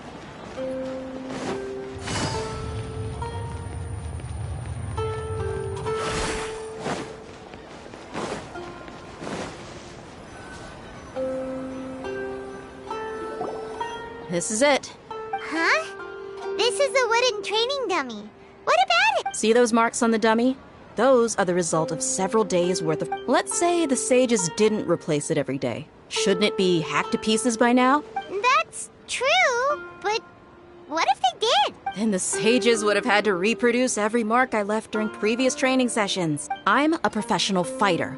My martial school has always emphasized the importance of refined control. The force, angle, and entry point of each strike is calculated and deliberate.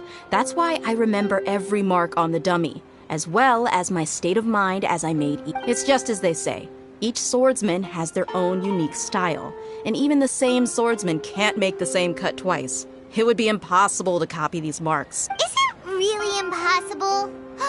What if they used some fancy machine to carve every single mark? People often say that a camera's photo can never replace an artist's painting because the former has no spirit to it. The same thing applies here. At a mere glance, I can differentiate carved marks from the results of combat training.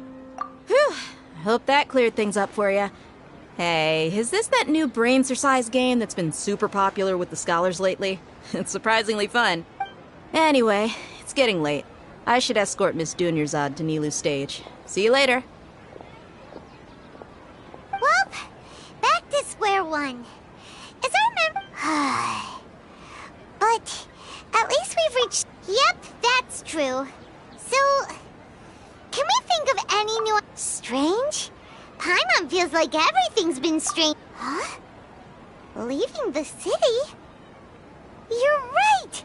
It's really strange how we never thought of such a simple solution. Many things should become clear if we... Paimon can't believe it! Did we miss this because we're tunnel visioning too hard on our other theories? Or because we're just too tired? How about we go back and ask Nahida? Maybe we've forgotten some...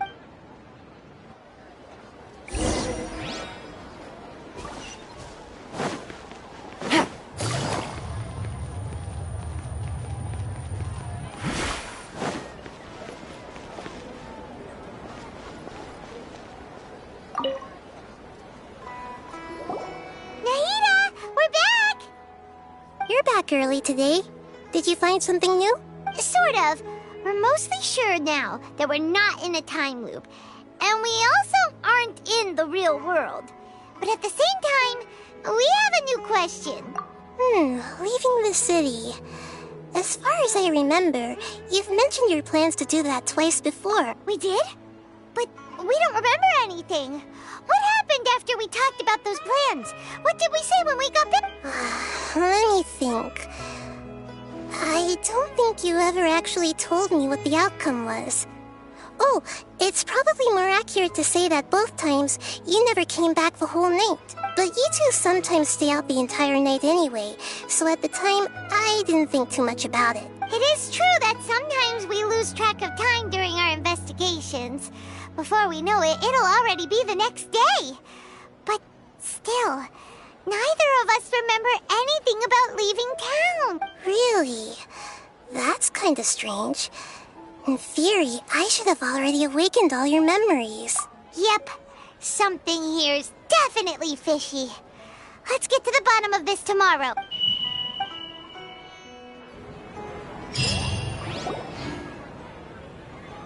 Our memories are back! About that... Well... Traveler, aside from your memories that were just restored, I have another message for you. Listen to it and you'll understand. Can't go back. There are countless spaces here. Our Sub-Zeru's festival in Sumeru City is just one of them. Traveler, you should be missing 2 days worth of memories. Paimon will fill you in. It's time to carry out our plan from yesterday. Okay,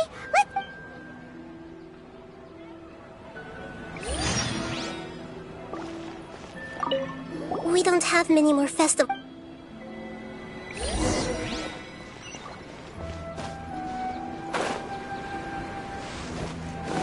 Take it easy.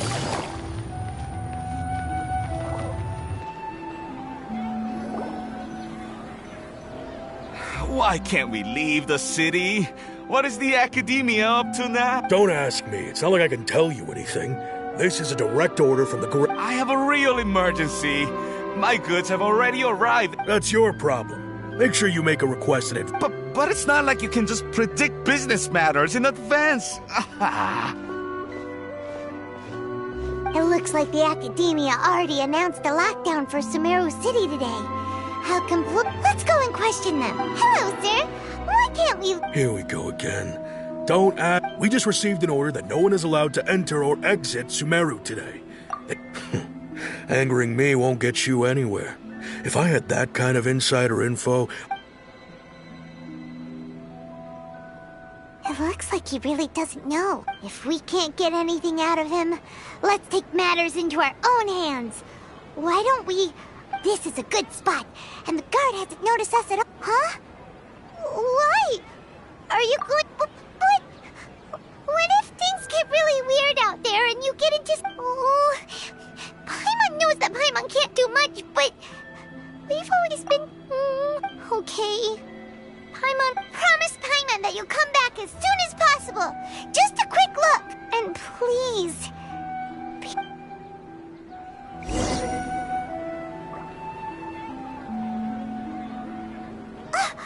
Memories! Traveler!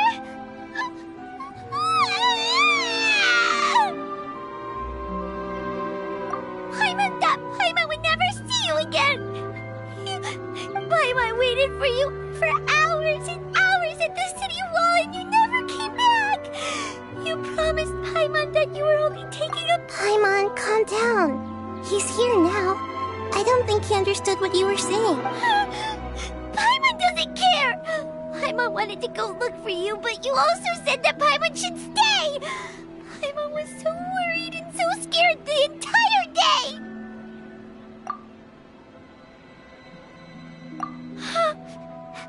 Okay. Paimon will forgive you. The most important thing is that you didn't actually disappear. Oh, Paimon was so scared that you had gone into another world. Okay. Paimon, can you tell us your perspective? I see. Using two people's different perspectives. After that, you left the city. Paimon kept her eyes on you the whole time, but then you disappeared in an instant. No way! Paimon was watching you with the fullest attention. What's your perspective, Traveler? You sure you don't have any memory? I guess that explains everything. You also lost your memories the last 2 times you tried to leave the city. Those days' memories can't be awoken. So, if we leave the city, our memories will be completely erased?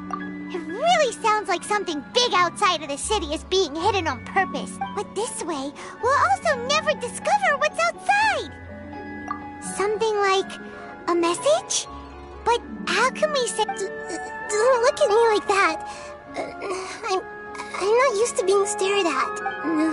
Well... Okay. You want something that can pass on messages, right? Give me some time and take care of Dunyarzad for me. Yep! Now we're talking!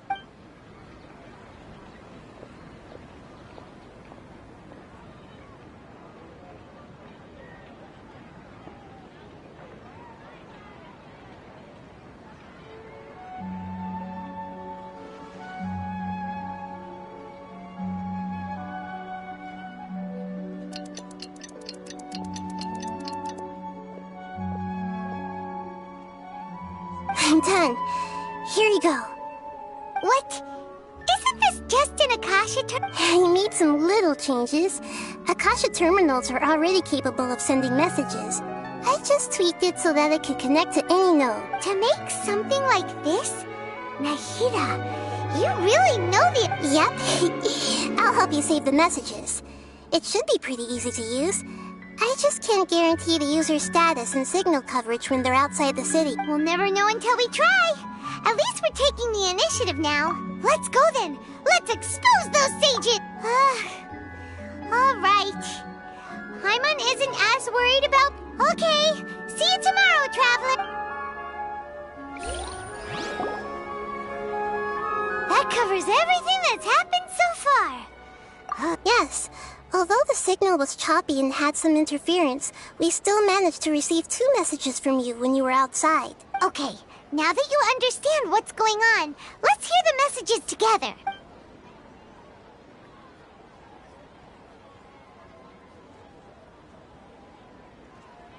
Can't go back. There are countless spaces here. Our Sub-Zeru's festival in Sumeru City is just one of them. I've entered another space. Before me are flowing sandstone and howling fish. Impossible and surreal sights. All these spaces are empty except for the occasional ones that contain mute puppets rather than people. I can't sense any human presence.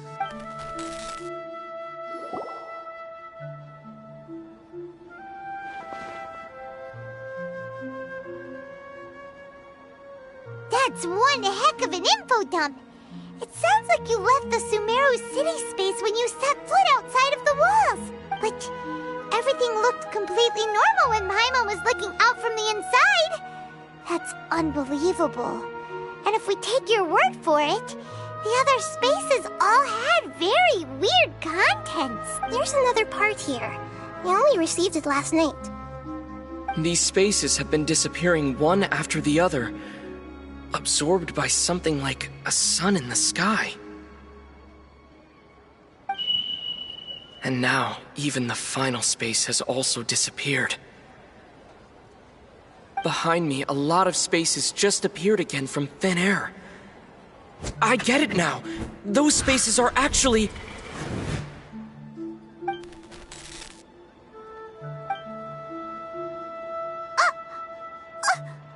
Why did the message end right there? What did the traveler want to say? What are those spaces? Probably because yesterday just happened to end at that moment. Oh, right. Paimon did hear a beep from the Akasha. Did it come from here or from the message? The message. It should have come from the Traveler's Akasha terminal. After the beep, Traveler said even the final space has also disappeared. Traveler, what do you think that final space could have been? All the bizarre spaces I saw outside the city had one thing in common: a lack of human presence. Was that space actually the real world? But wouldn't a real space just randomly disappearing like that be catastrophic? My impression is that each day in this samsara only ends at the sound of that beep from the Akasha. Oh, so that's what it is! After the sound of the beep, the final space, the Sub-Zeru's festival, also disappears. And we're taken to lots of new spaces appear every day? Paimon's head is spinning. Just what are these spaces anyhow? Well, consider this. For all the horrors of the Archon War, at its heart, it was just a game where a bunch of gods fought over 7 seats. So no matter how strange or spooky things may look on the surface, maybe all they point to in the end is a small and simple secret. Wow, the Archon War, huh? That's an analogy and a half.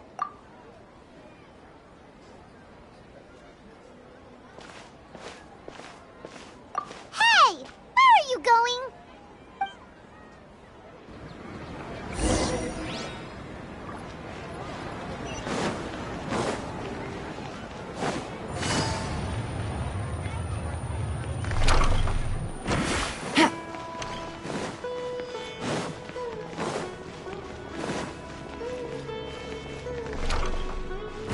Take it easy.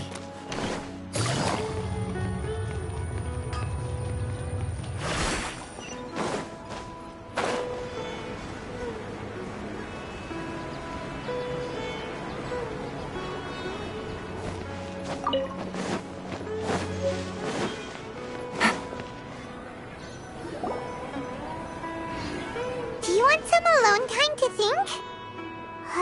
Alright then, Paimon won't disturb you.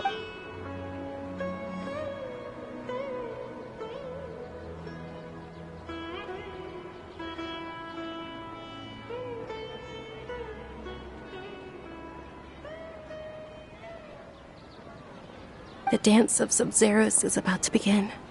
I'm going to go watch it. Okay. Why don't you go ahead? Okay then. See you later.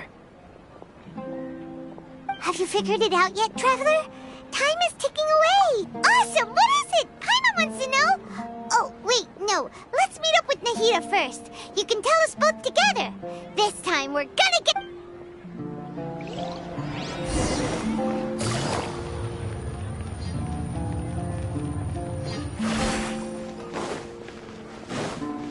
Take it easy.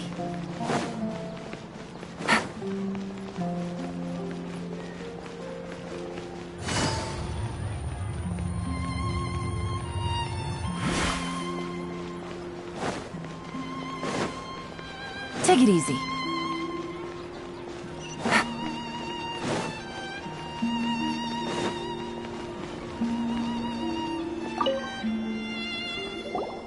You're back! I've been waiting forever for you two. Judging by the looks on your faces, are you ready to take your Sub-Zero's exam and graduate from the festival? Okay. First off, have you discovered the hidden truth?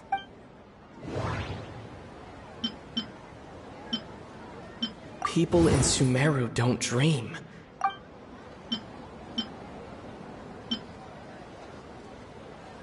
We've already experienced the Sub-Zero's That doesn't sound right.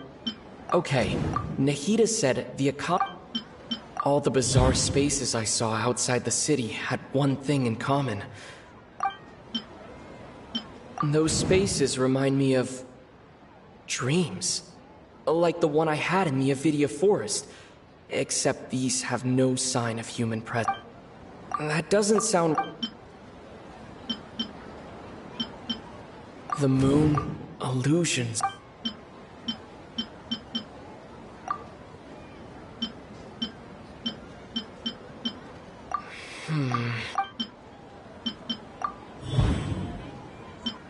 We are all in a dream. It isn't that the people of Sumeru don't dream. Rather, the Akasha is taking their dreams from them. All the bizarre spaces... That doesn't sound... Okay, Nahida... The moon... People in That doesn't sound right. The moon... We are all in a dream. People in Sumeru think they don't dream. But the truth is, the Akasha steals their dreams without them knowing it. And those spaces with no human presence are stolen dreams without their host. That would explain why they sounded so weird when he was trying to describe them. Huh. So people in Sumeru do dream after all. In fact, we're all in one big dream together right now. Correct answer. Now, how did you conclude that the Akasha is capable of this? It is the manifestation of the God of Wisdom's power. It compiles the wisdom of the... and it grants knowledge to the people. The Akasha relies on... Oh, okay. Those dream-controlling creatures in the forest also get their power from the Dendro Archon, right? That would explain why the Akasha has the ability to control people's dreams, too. But is stealing everyone's dreams really how the Akasha compiles their wisdom? Isn't there anything more to it than that? Dreams are fantastical, complex, and full of imagination. People's brains are the most active when they're dreaming. In other words, Dreams are rich bundles of human wisdom. So in other words, the complete opposite of how Hypatia understood it. Paimon remembers her saying that the sages think dreams are foolish delusions, and the fact that no one dreams is a blessing from Greater Lord Rukkhadevata. So it was all a dirty trick? The real story is that the sages from the academia are using the Akasha to steal people's dreams for their own use, huh? Oh? By the sounds of it, you understand the current situation pretty well. So then, what about the samsara? The Grand Sage said, "Go celebrate." Those spaces kept disappearing before my eyes. But as soon... Those dreamscapes kept vanishing. But as soon as that beep sounded, more new spaces appeared. The beep is a prompt tone for Akasha. My mind feels... We've already That doesn't sound right. I need... The Grand Sage said... That doesn't sound...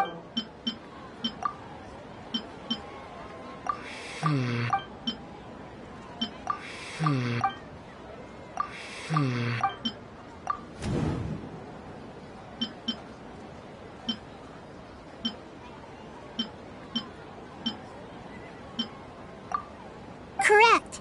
The Akasha is keeping each person's brain in a constant dream state, but also separating their consciousness from their own dream. Their disembodied consciousness is placed inside the collective dream of the Sabzeruz festival along with everyone else's, while their now vacant dreams are harvested by the Akasha. No one is any the wiser as another day passes in the dream, and so begins another samsara cycle. People wake up to yet another dream about the Sabzeruz festival. The dreams that belong to them are once again harvested by the Akasha, and so it continues. So, this is like a dream factory, and the Akasha is a dream harvesting machine. Did Paimon get that analogy right? Very good, Paimon. Using analogies well is an excellent habit to get into.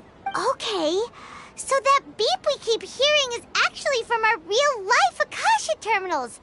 Taking off our terminals in this dream doesn't do anything. All right, last question. Who am I? They say that alchemical divination is the So you noticed. I thought that one would be the hardest question. That's why I put it last. That wasn't hard at all. Even Paimon guessed that. Everything about you is different. We just didn't want to expose you is all. Now that you mention it, Nahida, you've been hinting to us since the very beginning. It's funny. Thinking back to when we were asking all over the place for info about Lesser Lord Kusanali. Paimon didn't expect to meet you like this. Yes, those can wait until we're back in real life. On the other hand, I'd be happy to answer any more questions you have about here and now. You asked me this question before. My answer was, it would literally blow your mind. Now that you know this is all a dream, this answer should hopefully make more sense. Have you heard the saying, don't wake a sleepwalker? Likewise, if someone suddenly had told you all this instead of you learning it on your own, your notion of reality and dream would be thrown into irreversible confusion. I couldn't expose you to that kind of risk. That's why I could only give you very subtle hints and some suggestions. Long story short, I'm really sorry I had to keep you guessing. Firstly, this dream we're in is completely based on reality. People have already experienced this Sabzeruz festival, so it would be very difficult for them to find anything that strikes them as surreal. Secondly, you're probably wondering why people don't have any memories from earlier samsara, right? That's because people don't remember their dreams most of the time anyway. And in any case, their actual dreams are being taken away from them by the Akasha. So whenever they wake up in this dream of the Sabzeruz festival, they don't remember anything from their previous identical dream. That reminds Paimon. Traveler had a dream when we were in the Avidia forest, but couldn't see what it was about after waking up. Is that an example of what you mean? Yes. Only after receiving the blessing of Dendril can a person gain the Dendril element's dream-enhancing power. That explains the feelings of deja vu. Meanwhile, everyone else has no idea that they are in the Sub-Zero's Festival Samsara, while their dreams are stolen from them over and over again. Can humans really keep dreaming forever like this? Will it ever end? And if so, when? You might say your mental fatigue has already answered this question. Eventually, there's only so much that people can tolerate, especially those whose health is compromised to begin with, like Dunyarzad.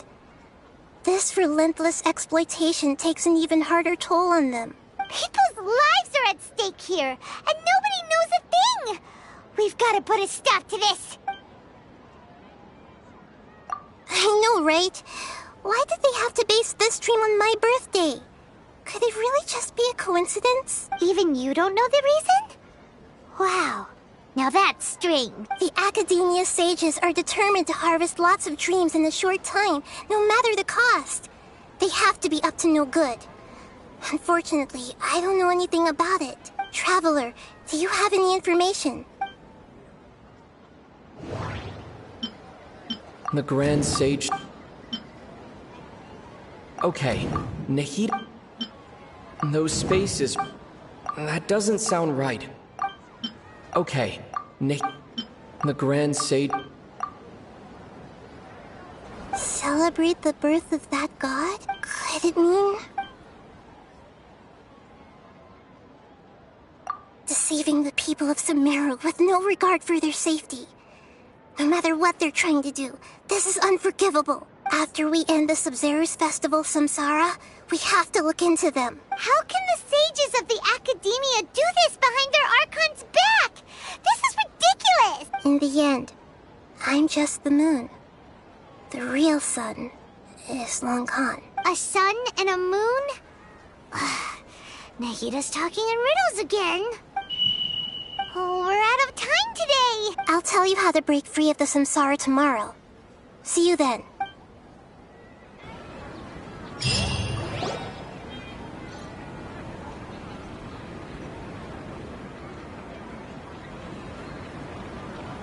Good morning, Nahida. Wait. Now that Paimon remembers everything, should we instead say good morning, Lesser Lord Kusanali? Hey! What's wrong, Nahida? You don't look too good. I'm afraid that what you're thinking right now is correct. Did Dunyarzad already disappear? No way! Are we too... The real Dunyarzad's consciousness has indeed disappeared.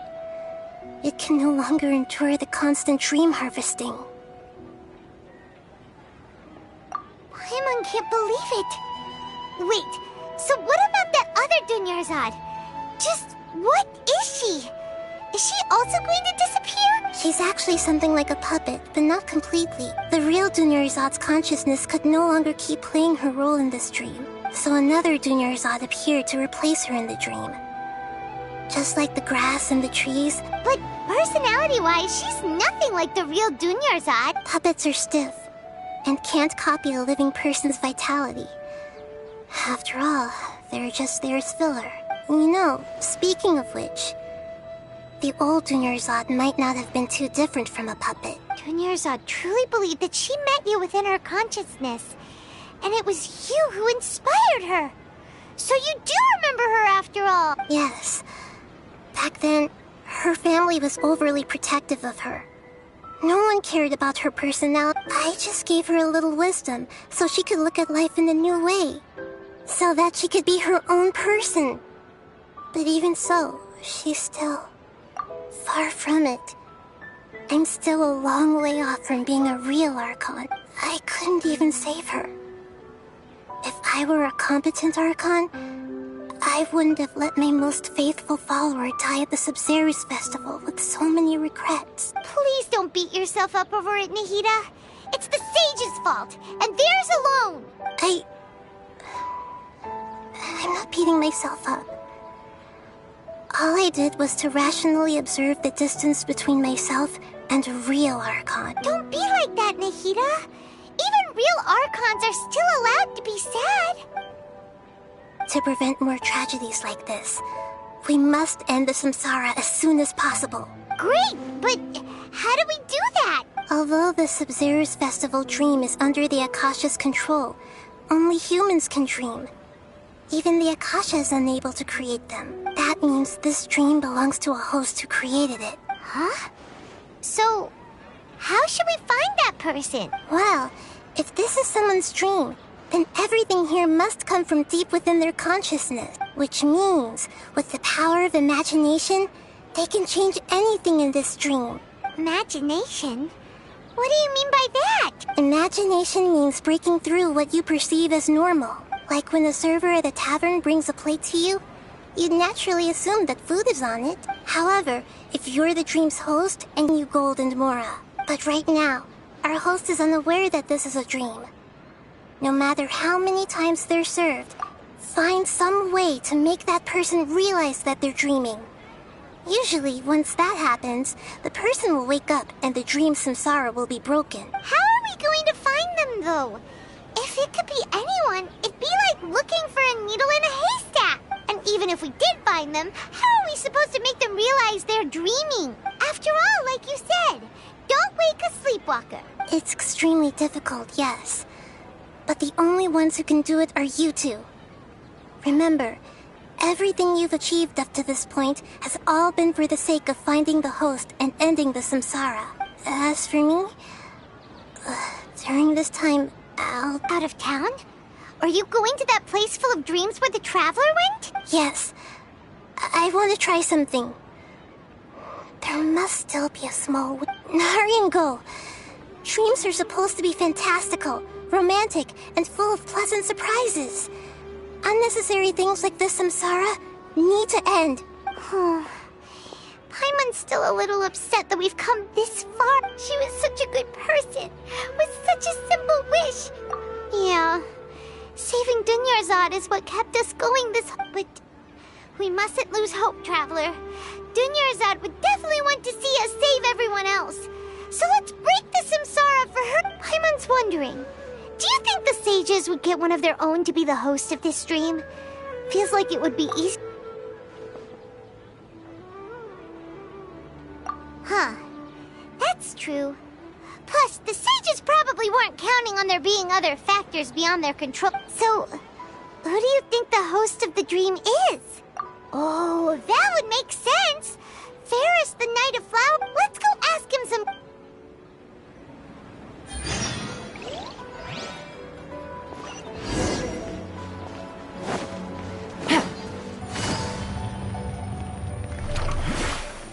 Take it easy.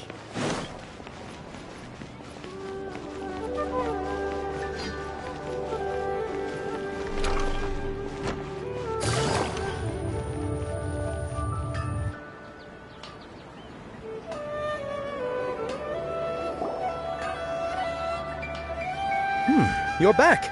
You left in a hurry last time. Is Everything's fine. Just, it's a little hard to explain. an experiment? That came out of nowhere. Could you make a wish? You want me to make a wish? Is that a new Sub-Zero's Less questions, more wishing! Okay. My wish. Okay. I'm a little nervous saying this out loud. Oh. I noticed earlier that she looked a bit down, and she wasn't really talking to anyone. She just doesn't seem like herself. She's always so gentle and kind, and all the kids love her. I've also wondered if the reason she asked me to be Fairest Knight of Flowers is because I'm special to her, or... So, you have a crush on Dunya?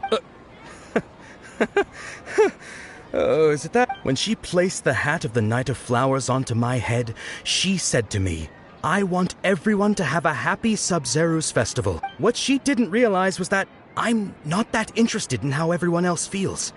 In that moment, I just wanted to be her Knight of Flowers for the rest of my life. Okay, yeah, that was a bit much. Felt like the right moment to get it off my chest, but... Okay, I'm ready to make my wish. I would like Miss Dunyarzad to appear in front of me right now with a smile on her face. Here goes. Please come true. I'm gonna open my eyes. Oh, you're... it! Faki? Sorry, but only one portion of Yalda candies per person. Back home you go. Nice try, you two. Anyway, never mind. I don't need to see her appear right in front of me. As long as she's happy. Guess he isn't the host of this dream after all. Should have expected it wouldn't be this easy.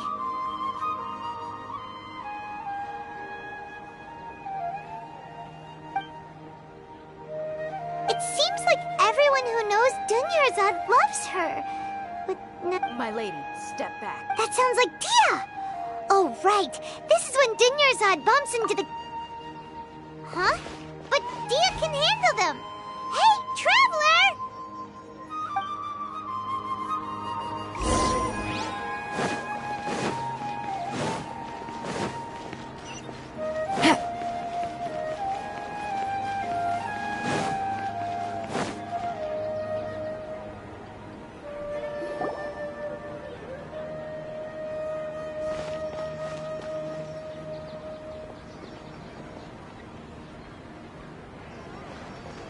Oh, it's you. Great timing. Please take... Hey, this is my job. The homie Yannis pay me, not you. You... Fine, alright. Knock yourself out. Why are you so worked up anyway? It's not like I don't trust your fighting. Anyway, watch yourself.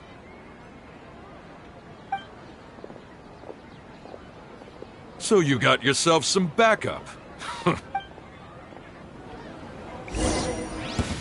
That's close enough. A new punching. Busted.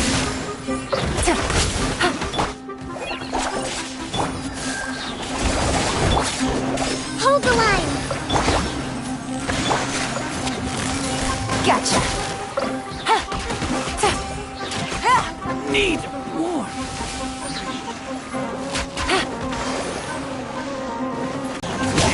I must leave no stone unturned. Gotcha.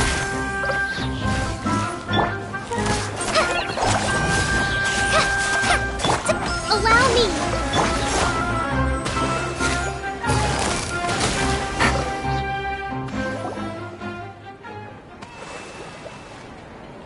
Traveler, were you just taking your anger out on those guys?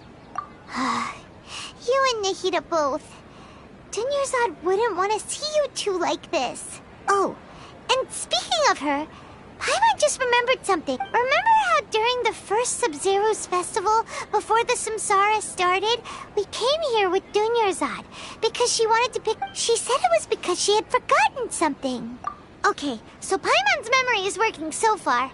Anyway, Paimon also remembers that she is staying somewhere around. Yeah, even if it's only a tiny clue, it'll probably still help us more than this... This is the place! It's rude to enter other people's spaces without permission, but...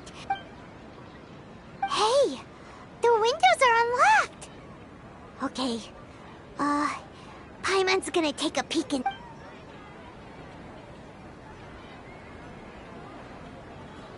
This was only a temporary residence, so there was pretty much nothing inside except this book on the table. Should we open it?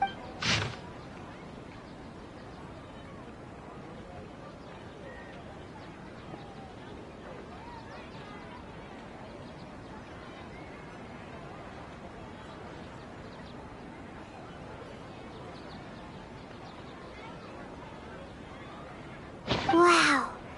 Dunyarzad wrote all of this. Sounds like she was always thinking of us, even though she was also busy preparing for the Sub-Zero's festival. She must have wanted to give this to us as a gift on the day of the Sub-Zero's festival. If we hadn't found this book, we never would have... But now that we know, we can't even... Hey! Where are you off to now?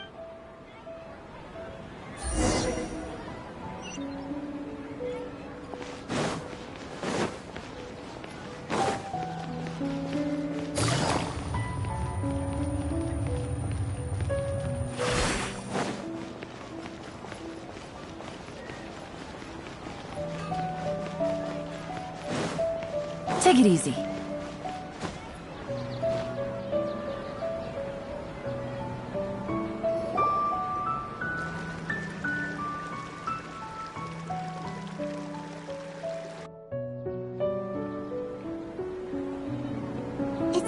Dunyarzad's puppet.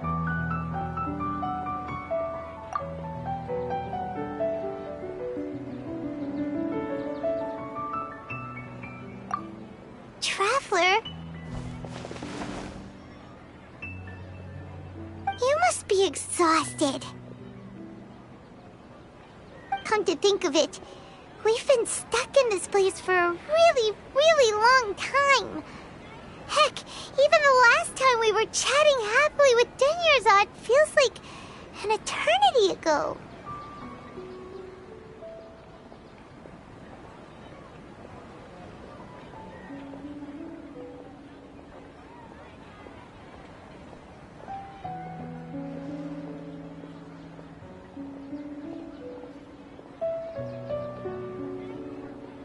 Paimon still remembers when we were sitting here, and the way her eyes sparkled when she talked about Nilu's dance of There will always be frustrations in life, but I know that the point of living is not to leave behind any regrets.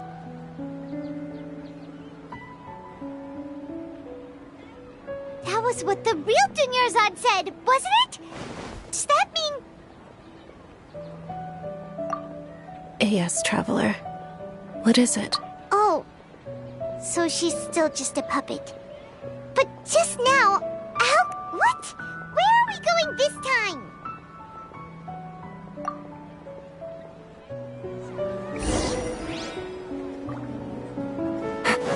Take it easy.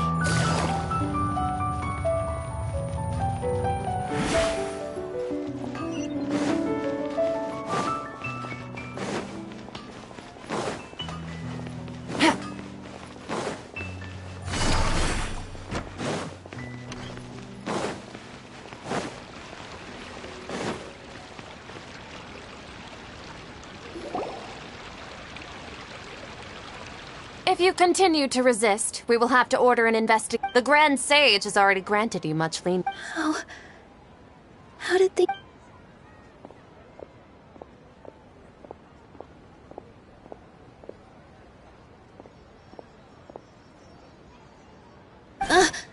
Traveler? You don't have to get involved. Traveler? Traveler? What the heck are you doing? If you get arrested by the academy...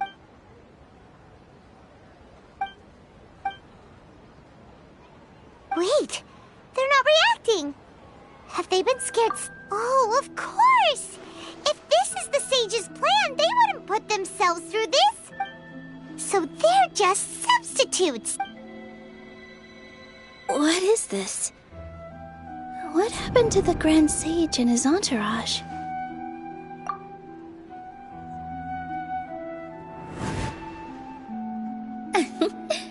Like I said, they symbolize the goddess of flowers. It's just a shame that all the real Padisaras went extinct after her death. Yes. The Greater Lord brought forth new Padisaras in...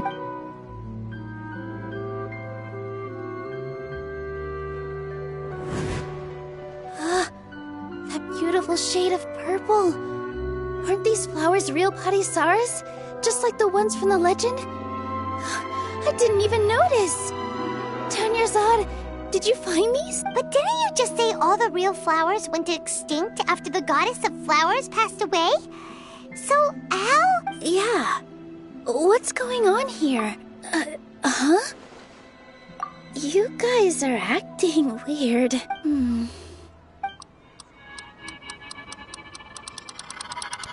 Hey! They disappeared! So Nilu's the host! What a surprise! Purple Padisaras don't exist in the real world anymore! But in Nilu's subconscious, they can appear as decorations on the stage! It's just like the example Nahida told us. People assume there will be food on a plate, and Nilu assumed there would be real Padisaras in the flower pots. So when you saw the flowers, you instantly knew it was Nilu?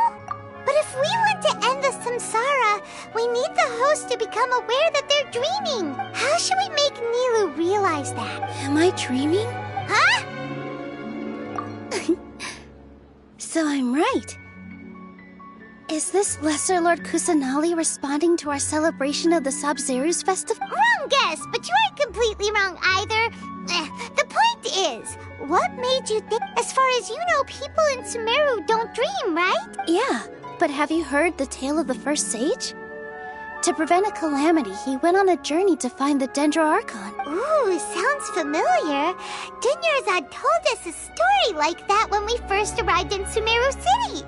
So it was about the first sage, huh? Yep, but in the part you heard, he hadn't become the first sage yet. There's more to the story. His piety and wisdom were acknowledged by the Dendro Archon, and she finally gave her blessing to... All kinds of spectacular scenes appeared in front of the first sage, as if all the knowledge in the world was being painted onto a canvas right before him. He was captivated. After who knows how long, he mastered all the knowledge he could comprehend. Afterward, he said to the Dendro Archon, "I miss my parents, my wife, and my children. I've been away from home for far too long. They must be worried." The Dendro Archon smiled. The next second, the sage found himself lying in his bed, as if he had just woken up from a dream. His wife, lying next to him, said, "You're off to search for the Dendro Archon today, aren't you? Have a safe journey, my love." In the end, the first sage took care of many disasters in Sumeru City, and founded the Academia. What a happy ending. So, the first sage was dreaming ever since the beginning of the story? He never went on his journey? Yes, but his faith and determination were conveyed to the Dendro Archon, so she blessed him in the form of a dream. Paimon understands where you're coming from now. That's a really interesting connection. But we really gotta wake up soon, like the sage in the story. I see. Well, it just so happens that today's Sub-Zero's festival is almost over, too.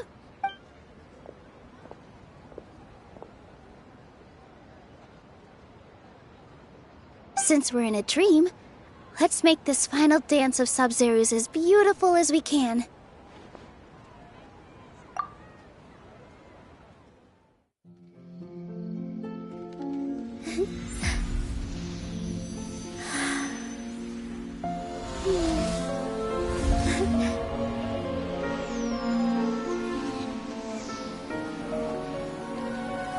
The wait is over, everyone. I dedicate this to our god, the Dance of Sub-Zeros.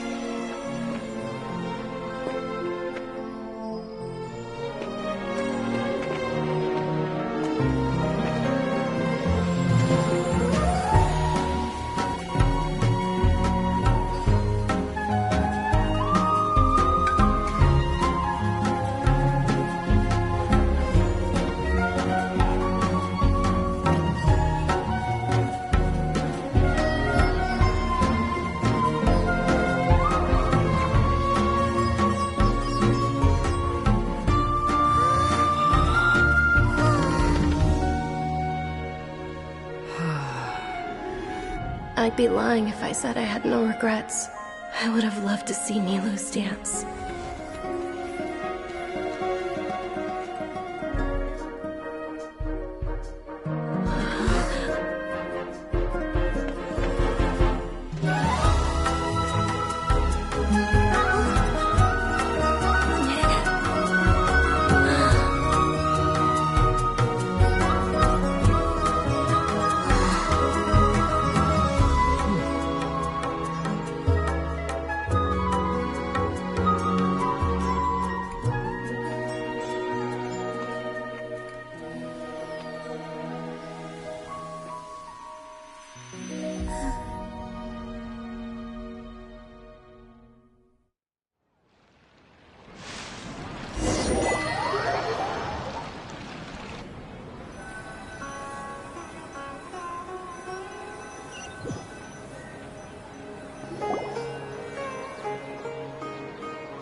Traveler.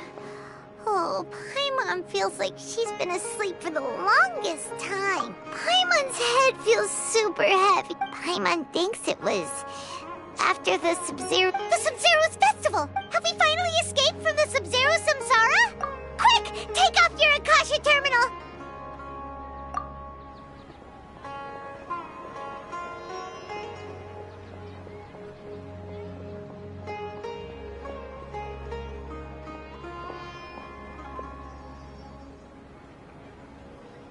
She's not in her room. What happened? Huh?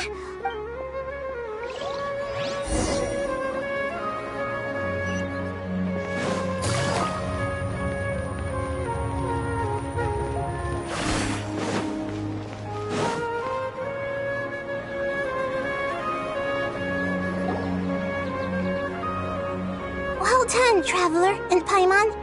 And thank you, Dunyarzad, for organizing the Sub-Zero's festival for me. I'm sorry, who are... Dunyarzad!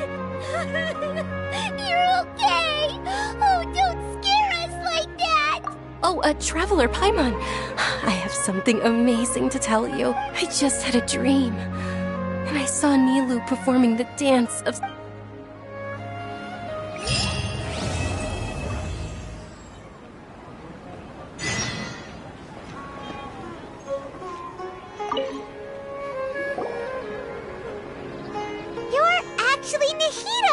You. Paimon felt like Catherine was acting weird when we met at the Sub-Zero's festival. And... Dunyarzad, did you save her? It's a really long story. We shouldn't disturb her. Her consciousness is still weakened. Let's chat somewhere else. How about by the Traveler's favorite bench?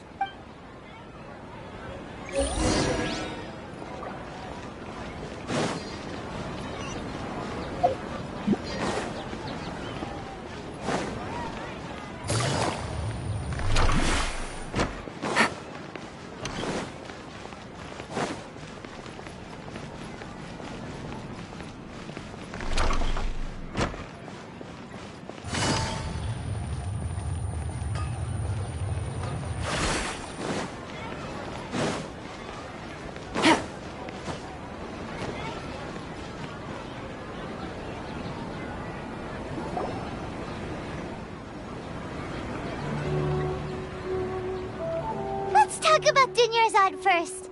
It's such a relief that she's all right. After we parted on the last day of the Sub-Zero's festival, I left the city and saw what the Traveler had described. Among the countless dreams, I found one that was growing fainter and fainter.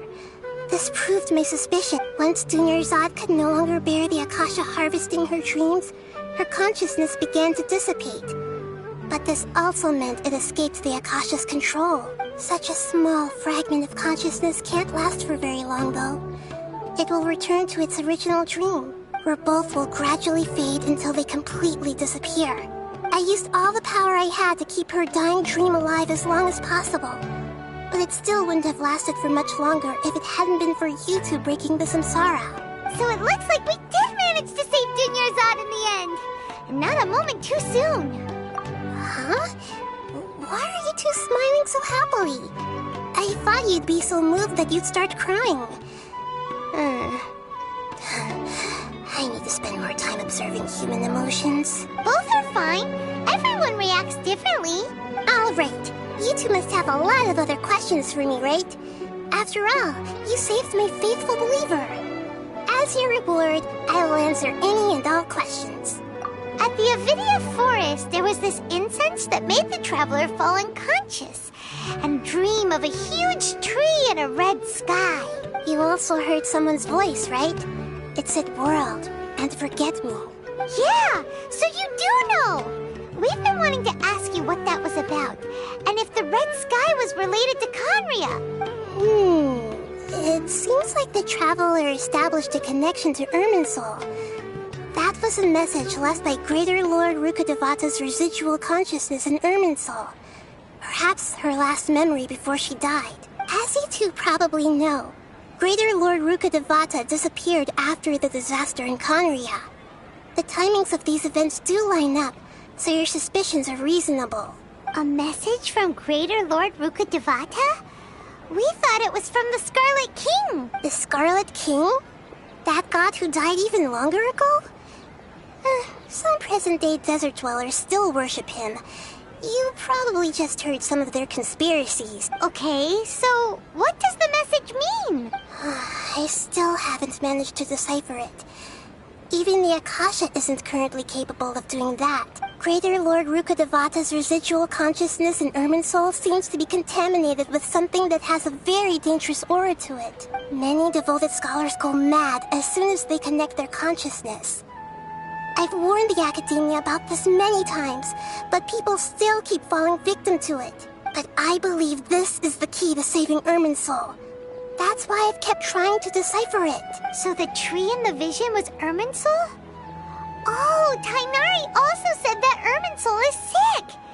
Is it because of the contaminated consciousness? But even if you can't figure out what that vision was all about, it seems like our search for you was all in vain. The Traveler wasn't affected after coming in contact with that consciousness. I've never seen anyone like that. With you here, we may have a chance at deciphering it. No, we must decipher its secrets. I've already eliminated all other factors that might affect Irminsul. This is the only one left. This puzzle has life and death at stake. It could determine Irminsul's fate, as well as Tevat's. To be accurate, I'm using the Akasha as a medium to occupy Catherine's consciousness. How did you do that? Poor Catherine. Does this mean you can also occupy other people's consciousnesses? Theoretically, I can enter anyone's mind as long as they're wearing their Akasha terminal. The Akasha is the legacy of Greater Lord Rukkhadevata. As Lesser Lord Kusanali and the first Akasha terminal, my consciousness has always been linked to the Akasha. I've always respected my people's free will, so I've never actually occupied their consciousness. When necessary, I just borrow this bionic Snezhnayan puppet. Hold on. Did we just learn some deep, dark secret? So Catherine is... No wonder Paimon felt something was off about her. What about your own body? Why do you need to borrow other people's? Don't you live in the sanctuary of Surasthana? That story begins a long time ago. After Greater Lord Rukkhadevata disappeared, the sages found my newly born self and took me back to Sumeru. At that time, I was young and weak. The sages kept me in the sanctuary of Surasthana, ostensibly for the sake of protecting me. But I've hardly heard from them since. However, I do understand that they had hoped to find Greater Lord Rukkhadevata instead of me, a symbol of her passing. So, the sages basically put their new Archon under house arrest? How dare they! Why don't you teach them a lesson, Nahida? In some ways, they aren't wrong. Greater Lord Rukkhadevata was omniscient and omnipotent. Even after her death, the Akasha is still empowering this nation. And I'm still really far away from being able to call myself the God of Wisdom. Moreover, the Academia is also more proficient at governing this country. My existence has little meaning. Yeah, you got a lot of believers. Just look at the Sub-Zero's festival. Everyone who showed up truly loves you. Thank you for the kind words. But I honestly don't need physical freedom as long as I can connect my consciousness to the Akasha. Trying to find a way to save Irminsul is my life's mission and top priority. I will work on that, and try to live up to being a deity in the meantime. Every once in a while, I will also take up the duties of the God of Wisdom and enlighten a lost soul here and there. Doing all that should be enough. There's never been any big problems with the Academia's governance of Sumeru. This is the first time I've seen them step out of line. I wonder what caused them to go down this path, and what they hope to achieve. Even though the city's residents haven't noticed anything strange, if the Traveler hadn't broken the Sub-Zero's samsara, the situation could have become dire. I tried to do some investigating in the Akasha, but I couldn't find anything suspicious. And all the people of interest seem to purposely avoid wearing their Akasha terminals. I think they're deliberately trying to hide something. Oh, that reminds Paimon. In Gandharvaville, there was a sage who had invited Tighnari to join some kind of project. Could it be related? Regardless, I need to first investigate the sage's motives, make things right, and punish them if needed. But I'll have to be discreet, or they'll see me coming. You mean how the Akasha stops you from having dreams? Yeah, It's been such a long time. No one's noticed something's up? It's not that no one noticed. It's more like no one cared. Ultimately, it's all rooted in the sage's misdirection. Misdirection? Daryl, even if the truth is that their dreams are being reaped by the Akasha, with their propaganda in place, the sages can maximize their use of the Akasha to facilitate their research. Besides, Greater Lord Rukkhadevata must have created the Akasha in the hopes that it could be used to its full potential. That's why I've never come out strongly against this. Anyway, the perspective advocated by the sages drowned out any voices of doubt. By now, even those who never use Akasha terminals find it too shameful and embarrassing to talk about their dreams. Got it. I hope my answers were satisfactory, seekers of knowledge. To be honest, maintaining Dunyarzad's fading dream took a lot of mental energy. I think I may need to rest for a while. Oh, and you don't need to worry too much about the sage's activities for now. The Akasha won't be able to conduct another project on the scale of the Sub-Zero's Samsara in the immediate future. Go and get some sleep. Leave everything to us. What a relief. This is truly the most exhausting birthday I've ever had. Traveler? Paimon? Why am I here? Do either of you know? Maybe you were sleepwalking. You know you can't wake up a sleepwalker. We happened to walk by, so we thought we'd wait for you to wake up. I see. Huh. I should visit my maintenance personnel sometime. Oh, I'm fine. I better go. Thank you.